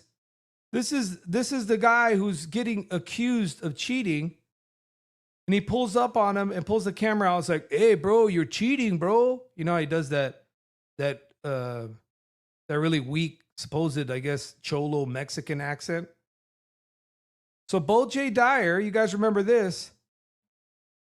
These guys are so boomer, they thought he had some Jarvis glasses, and he's like, oh, you're cheating with your glasses. And then he has this guy right here, Cleve, do a whole little short on it. Look, watch. So Jay Dyer gets cooked, just like Andrew Wilson got cooked. Andrew Wilson said, did somebody text you that question? And Jay Dyer comes up to Sway and goes, did you use your Jarvis glasses, you cheating cholo? This is bad. In the recent 1v5 debate with Jay Dyer, one of the debaters was found out to be using AI glasses during the live debate to help him out. Check this out. The next generation's completely cooked. Okay, now this is the old white dudes get beat. And what do they first do? You're cheating. I can't believe that you came up with all these questions on your own. I can't believe it, Candace. Aren't you 7 months pregnant? How did you do that? Bro, this is a major L to have asked that. And I'm just asking, like, what did you think you were going to get out of that? You're so embarrassed that she just named the 7 counts. You could have just said, hey, you know what, Candace, I give you credit. You followed this case a lot more closely, a lot longer and closer than I have. I'll be honest with you. I've been more serious about it the last 4 or 5 months. No, this dude asked to see if she cheated, bro. Who are these dudes? Who are in there this whole time we were here. You want to check my phone? I'm happy to do it because you're just going to get double embarrassed. Where's my phone? You want to see it? I'm just You can. curious. Yeah. You can literally do that. Here you go. PBD, you're the moderator. Take it. Let's see it. if anyone was texted at all during this debate All right. about the violent charges or anything. I'm looking through this. You give me permission. You so I'm have looking full up. I'm not gonna permission to give go through names. my phone. I don't need to So cheat. the last one has nothing to do with it. It's just a compliment. I haven't even read my text messages. That's so a compliment. He's reading them. You're okay. You'll give me permission. I'm Yes. just going to read 3 of them Yes. to 1132 because after that, I don't need to read it. Any other text? Could have been Telegram. Could have been something. All like I that. have is Signal. You can check that too. I only have Signal. Telegram I used in Russia, and that was a download from I'll Russia. take your word for it. Yeah, Then- I don't need to like. I Okay. deeply care about this case. I don't need to I pretend get to it. know If you stuff deeply that I care don't about the know. case, I Yeah. just, I have my other question is about the steakhouse receipt. You just said that you were done asking all your Nothing, questions. so you know, Yeah. nothing there. I don't Yeah. Do you need have to the do that. steakhouse receipt? Is my question. I have said several times that I have never said I have the receipt for the steakhouse. I have said the person who's working on that story is going to be forthcoming with the receipt, and that was what I was responding to. And he then dropped the receipt. He redacted elements of it, and I said, "Stay tuned. He's the one working on that story." Okay. So you, I never- you haven't actually confirmed that Robinson was at that steakhouse. All I did, as I said earlier in this conversation, was I spoke to the owner when I broke that story. I think it was back in January. I spoke to the owner, understood what had happened, and that there was a receipt. That's it. That's the extent of what I shared is what happened. Okay. So to be clear, there's no receipt. No, don't- I just said the opposite. I said there is well, a you receipt. don't have a copy of the receipt. The receipt was published online. Yeah. Right. With blurred The out. person working on this story Yeah. that blurred that out Mhm. is what I was referring to when I said stay tuned and keep following his stuff because he went to go do what I hadn't done, which was he interviewed the actual server. So there's no evidence that Tyler was at that steakhouse. I would say the receipt with his debit card number, it would be some hard evidence if that I is- agree with that, Yeah, but- so that's it. But you're questioning me. But is there, as of right now, He paid. If you're asking me, did he pay with a credit or debit card? The answer is yes. No. Is there proof that that was actually his debit card that he paid with?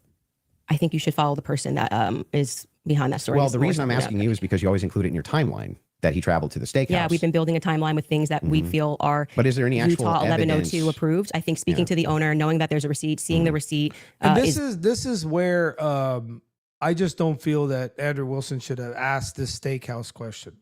So, Chad, let me ask you a question. Would you consider it evidence if a server and the owner of the restaurants, this is the claim, and there's a copy of a receipt that's blurred. But let's say you spoke to the owner of the restaurant, and the owner of the restaurant tells you, yeah, Tyler Robinson, somebody with that name, it looks like that guy, Tyler Robinson, that was arrested. He was at my restaurant that day. I have him on cams, or I seen him. Is that not evidence for you to at least be able to say, all right, this is an actual lead and a follow-up? And what he's doing, Andrew Wilson is doing, is he's assuming the state has ruled that out and that it's not evidence. So why would you ask that question unless you had some debunked evidence at the back and say, okay, well, my team actually spoke to the owner of the restaurant, and the owner of the restaurant said he never spoke to you. He says he doesn't know what you're talking about. But if you didn't have that, why would you bring it up? If you know what restaurant, you know what time, why didn't you do the legwork and call up and be like, yeah, I never said that to her. I just said some guy came by, but it might have been him. I don't know. It's just, this is common sense, bro. Just don't bring it up.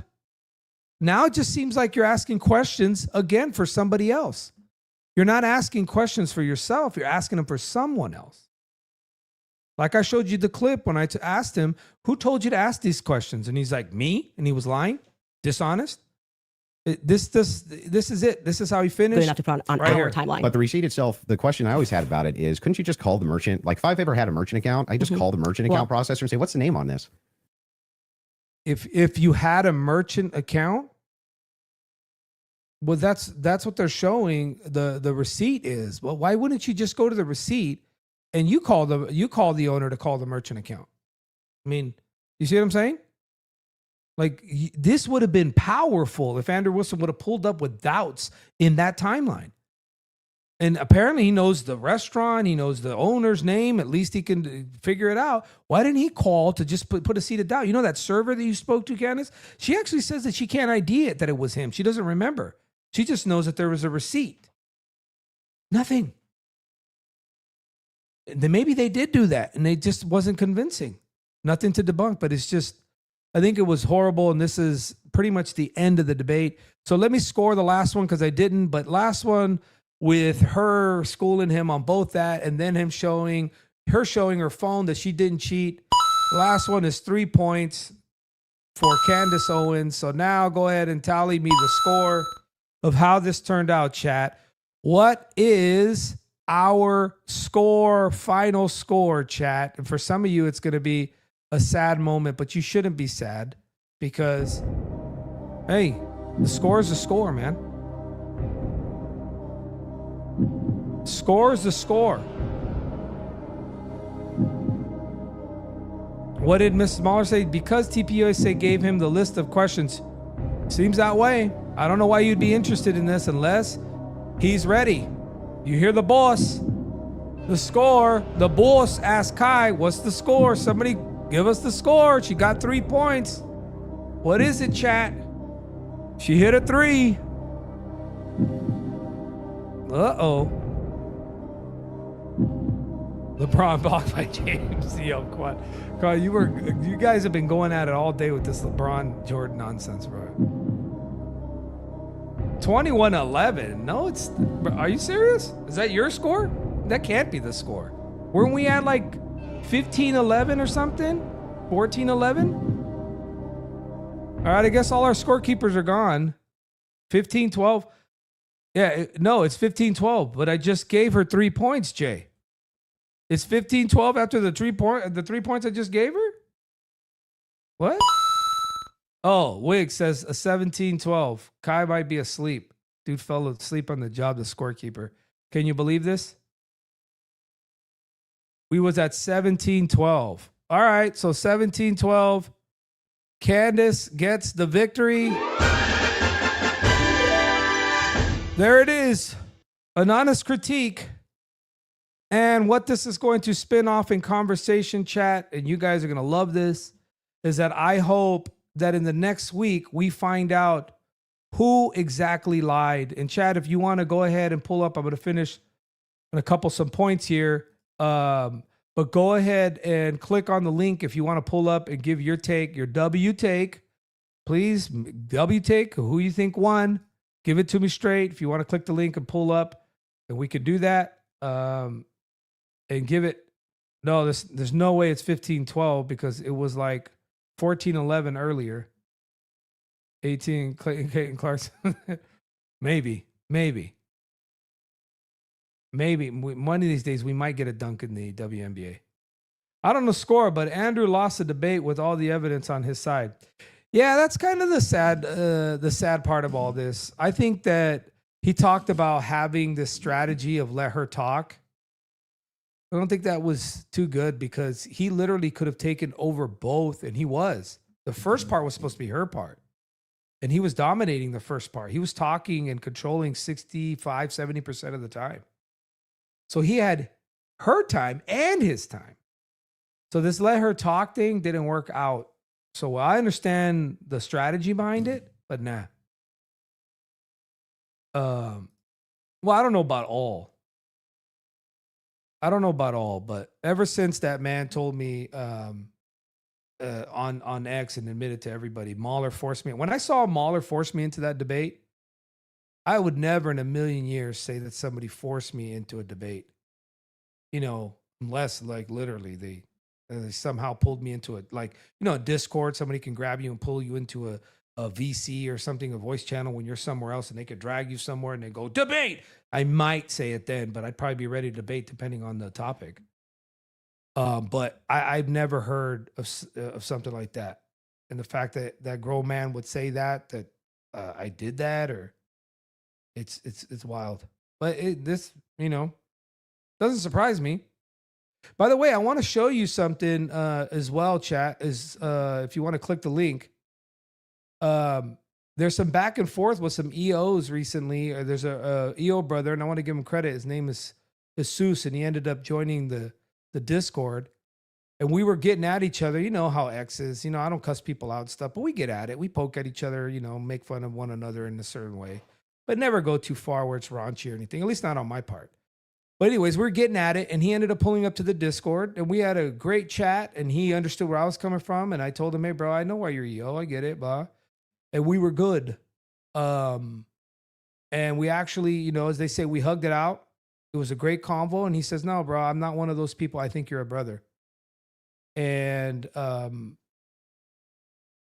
so we shook hands, and it was a great convo. And at the same time, another person who was an Ortho Bro inquirer, he went ahead and was listening to the conversation, and he came to some conclusions himself and is going to investigate, but he wasn't so convinced anymore. He did the exclusivity, all those claims just started to fall flat. And so chat, we had an announcement that, you know, well, DM2 that he wasn't going to be pursuing it either. He's looking at other options. So, and I just say that pursue where the merits of the doctrine and the history and the tradition is cashing out for you. That's how you investigate it. Don't go at it as, hey, there's exclusivity claims here purely, because you're going to be sorely disappointed to find that that's just not the case when it comes to Eastern Orthodoxy. All right, chat. So the link's open. I don't say they are complicit. Well, I'm gonna give you one thing. This dude goes season. He does. There's no quit in this dude, huh? 18-2, 18-12. I think is the score. I would agree, because you had it at 15-12 plus the 3. Yeah. Yeah. All right, chat. So then I'm saying Candace won the debate. And she won it. I would say, you know, even with the point system, it's not crazy overwhelming, but, you know, I would say overall she did. Wilson needed to do much better. Yeah, and that was pretty easy. That was the easy part. I think the part that I didn't really like is that in the end, he was basically just kind of mocking Christianity and the Bible.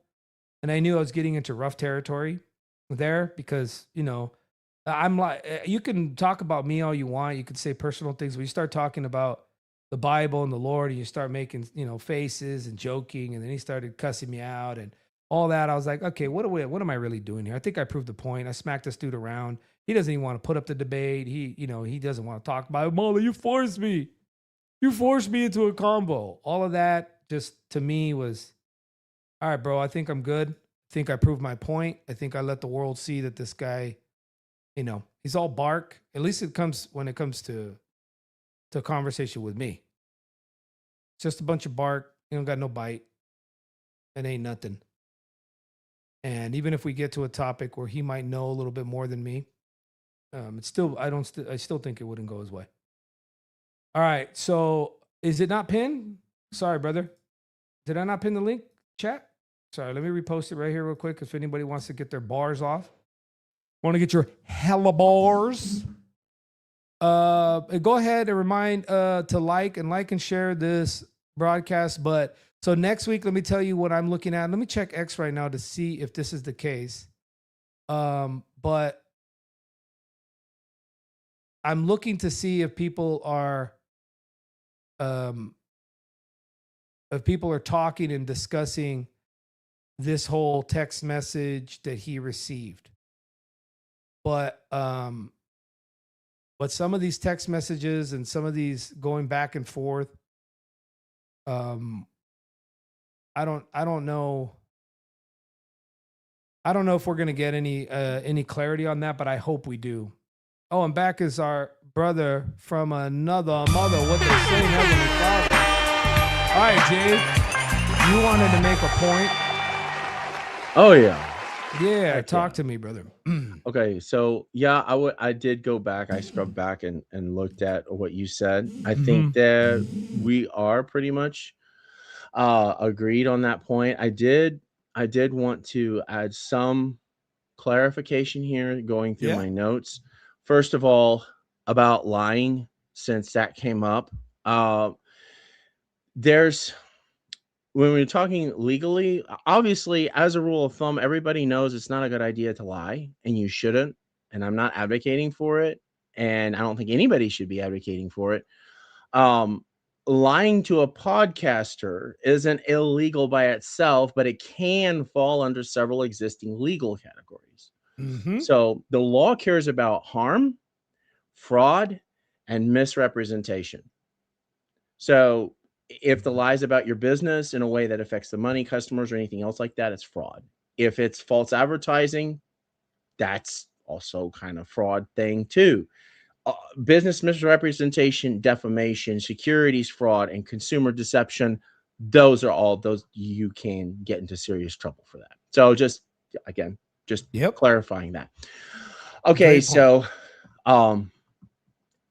and this was Utah law. Evidence becomes real when it's submitted, authenticated, reviewed by the judge, entered into the record. If the text message wasn't submitted, wasn't authenticated, it doesn't exist, it's not canon, not part of the story at all. The twist, some people will say, if the evidence becomes public, it becomes inadmissible, but that's not how it works. How it works is unauthenticated equals inadmission, not if it becomes public, it's inadmissible. I used to think that it was inadmissible, it became a matter of public knowledge, but no, it's about where did TPUSA get the text? And how, in what way did Wilson receive the text? Right. If it wasn't in discovery, if it wasn't on the record, and if it wasn't submitted, where did they get it from? It's a simple question. And that's a question for us to ask ourselves as Americans, like law-abiding American. Okay, Andrew, where did you get this text from? Right. From what you said and other people have said, Mauler, it looks like if Erica Kirk, if we're to believe Erica Kirk, she must have shown it to Wilson, or she gave it to somebody to give to Wilson. And this leads me into some interesting conspiracy territory where the patsy is actually Andrew Patsy Wilson. Yeah, Wilson. Yeah, that's what we were talking about earlier. And it's just like, oh, so what do they stand? Is TPUSA setting up Wilson to be their fall guy or something like this? I know it's wild, crazy idea, but my mind kind of went there for a second because. Okay, so this is where we're going. This is where your mind. We're following the track. This question needs to be answered. Where did that text come from? Is it withholding? And then this would fall into the lie that's being told.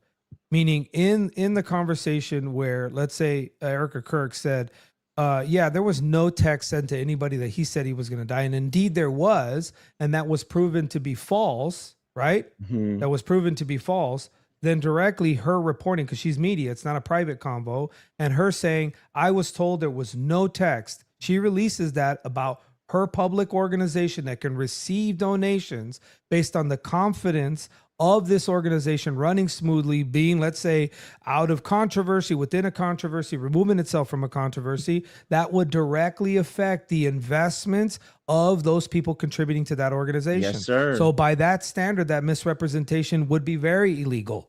And you could file a case for that. Yes. It's egregious. Yeah. It's quite egregious. So that is some lying on that kind of a magnitude is a big deal. 3 lenses. Utah obstruction law. If sharing non-public evidence interferes with witnesses or the investigation, it can qualify as obstruction. Wow. Federal electronic communications law. If the text was obtained without authorization, that's a federal issue. Wow. And then authentication. If it can't be authenticated, you can't use it. Yeah, So, and so the police would need, or essentially the investigators, because now this would fall on the feds. The feds should be at least notified that there is such a text message, right? And if they say, "Oh, we have it in our evidence," then it still stands to reason. Why wasn't this? And again, this wouldn't be legal. Why wasn't this released a year ago? Even when people started to question that Israel was the person involved, why didn't TPUSA say, bro, we have a 9-9 text to his security from his phone that says, I believe the left is trying to kill me. Why didn't you release that a year ago? And why did they give it to Wilson? Right. Like this is it. I hope that this is the question that everybody keeps asking until we get an answer. And I'll be honest with you. Wilson, if in the end they say, oh, we didn't give it to him, we don't know where he got it from. He got it from somebody here and he can't tell his sources, and they let him be the fall guy. You know, I kind of feel bad for him because he asked for something and they gave him something. I don't think he made that up. He got it from somebody. Oh, he got it from somewhere. Yeah. And I don't know if he maybe in his statement lied and it wasn't a text from Charlie to a security team. Mm-hmm. Maybe it was a text from somebody else that was hearsay. I heard him say at one point in time, the left is trying to kill me. Bro, nobody would deny that he ever says that in his career. I'm pretty sure he probably said that in public, that I'm a target from the left. He literally means that. I think he did. Yeah, go ahead. Yeah, go ahead. No, go ahead. Yeah, I was just gonna say I do remember him kind of. He's hinted at it in some of his speeches, like several months before he died, but he didn't really like come out and say it like that, like it, you know, in his personal text, like, you know. So yeah, I think that this is where it's at. I agree. 100%. This is a huge question that needs to be answered, because who gave him that? Where did he get that from? And why didn't they release it? And why would you do that to Andrew Wilson? Like, that's true. That's another good question. Like, they have no connection with him prior, as far as I know. So why are they treating a complete stranger, setting him up to get smacked? Now, it would have been even better for them to, as TPUSA, in light of the great debate that's happening tomorrow night, they could have released that on their Twitter, or Andrew Colvett could have said, here is a text message from Charlie Kirk, the left is trying to kill me, beforehand. Would have even been a better look. But they gave it to him. Something stinks here. Something really is wrong. Yeah, I just don't get this, bro. This doesn't make any sense.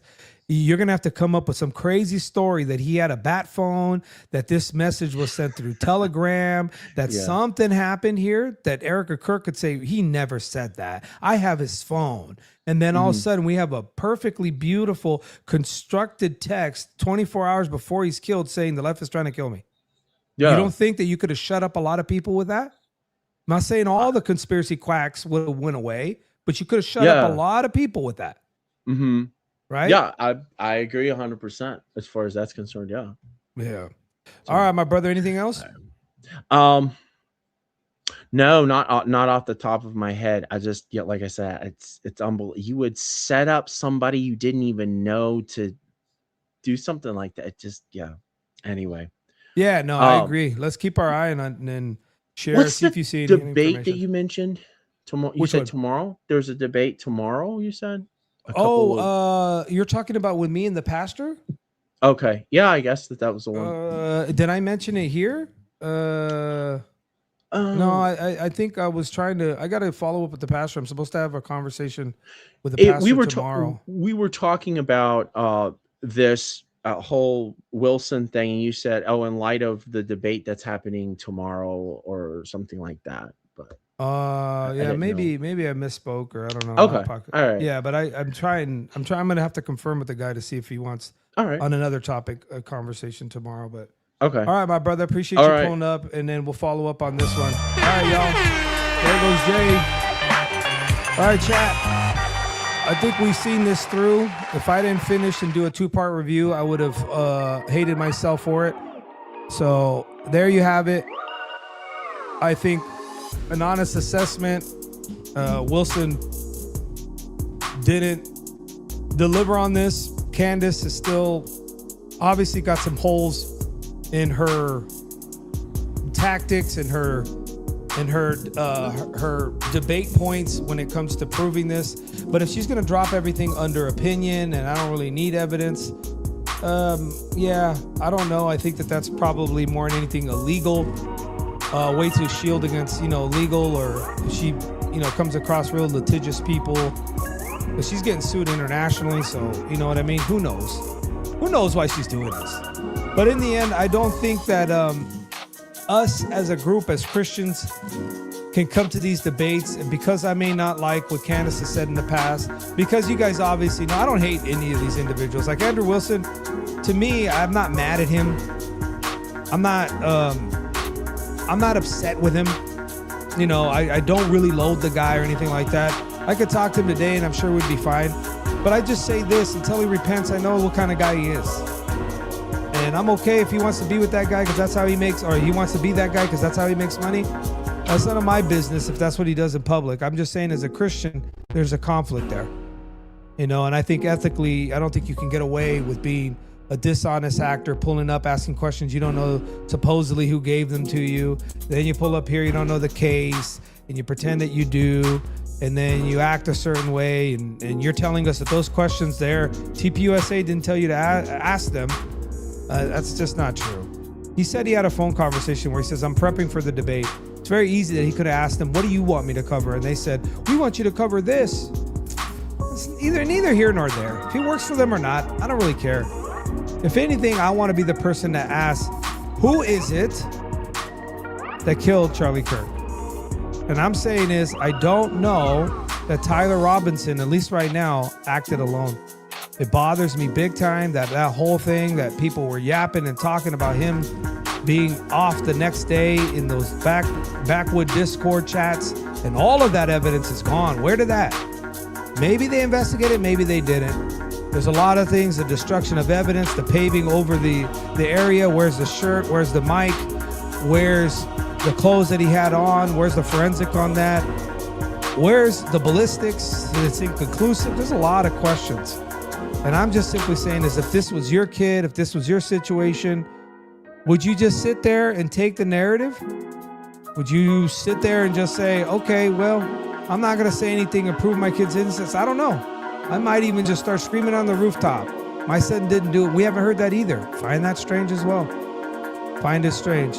We're in a crazy world, folks. And as Christians, we need to stand up. And I just advise people that you don't pull up in a hypothetical and engage people and tell people that it's okay to lie in any circumstance at all. But if you're not a Christian, I would just say repent and turn to the Lord Jesus Christ. Pull up to the Discord and we can have a chat with you. Remember, the world is getting ugly. It's getting real rough out there. But it doesn't matter what tomorrow brings, because you know I will serve the King. The Truth Cartel, trafficking truth to the world.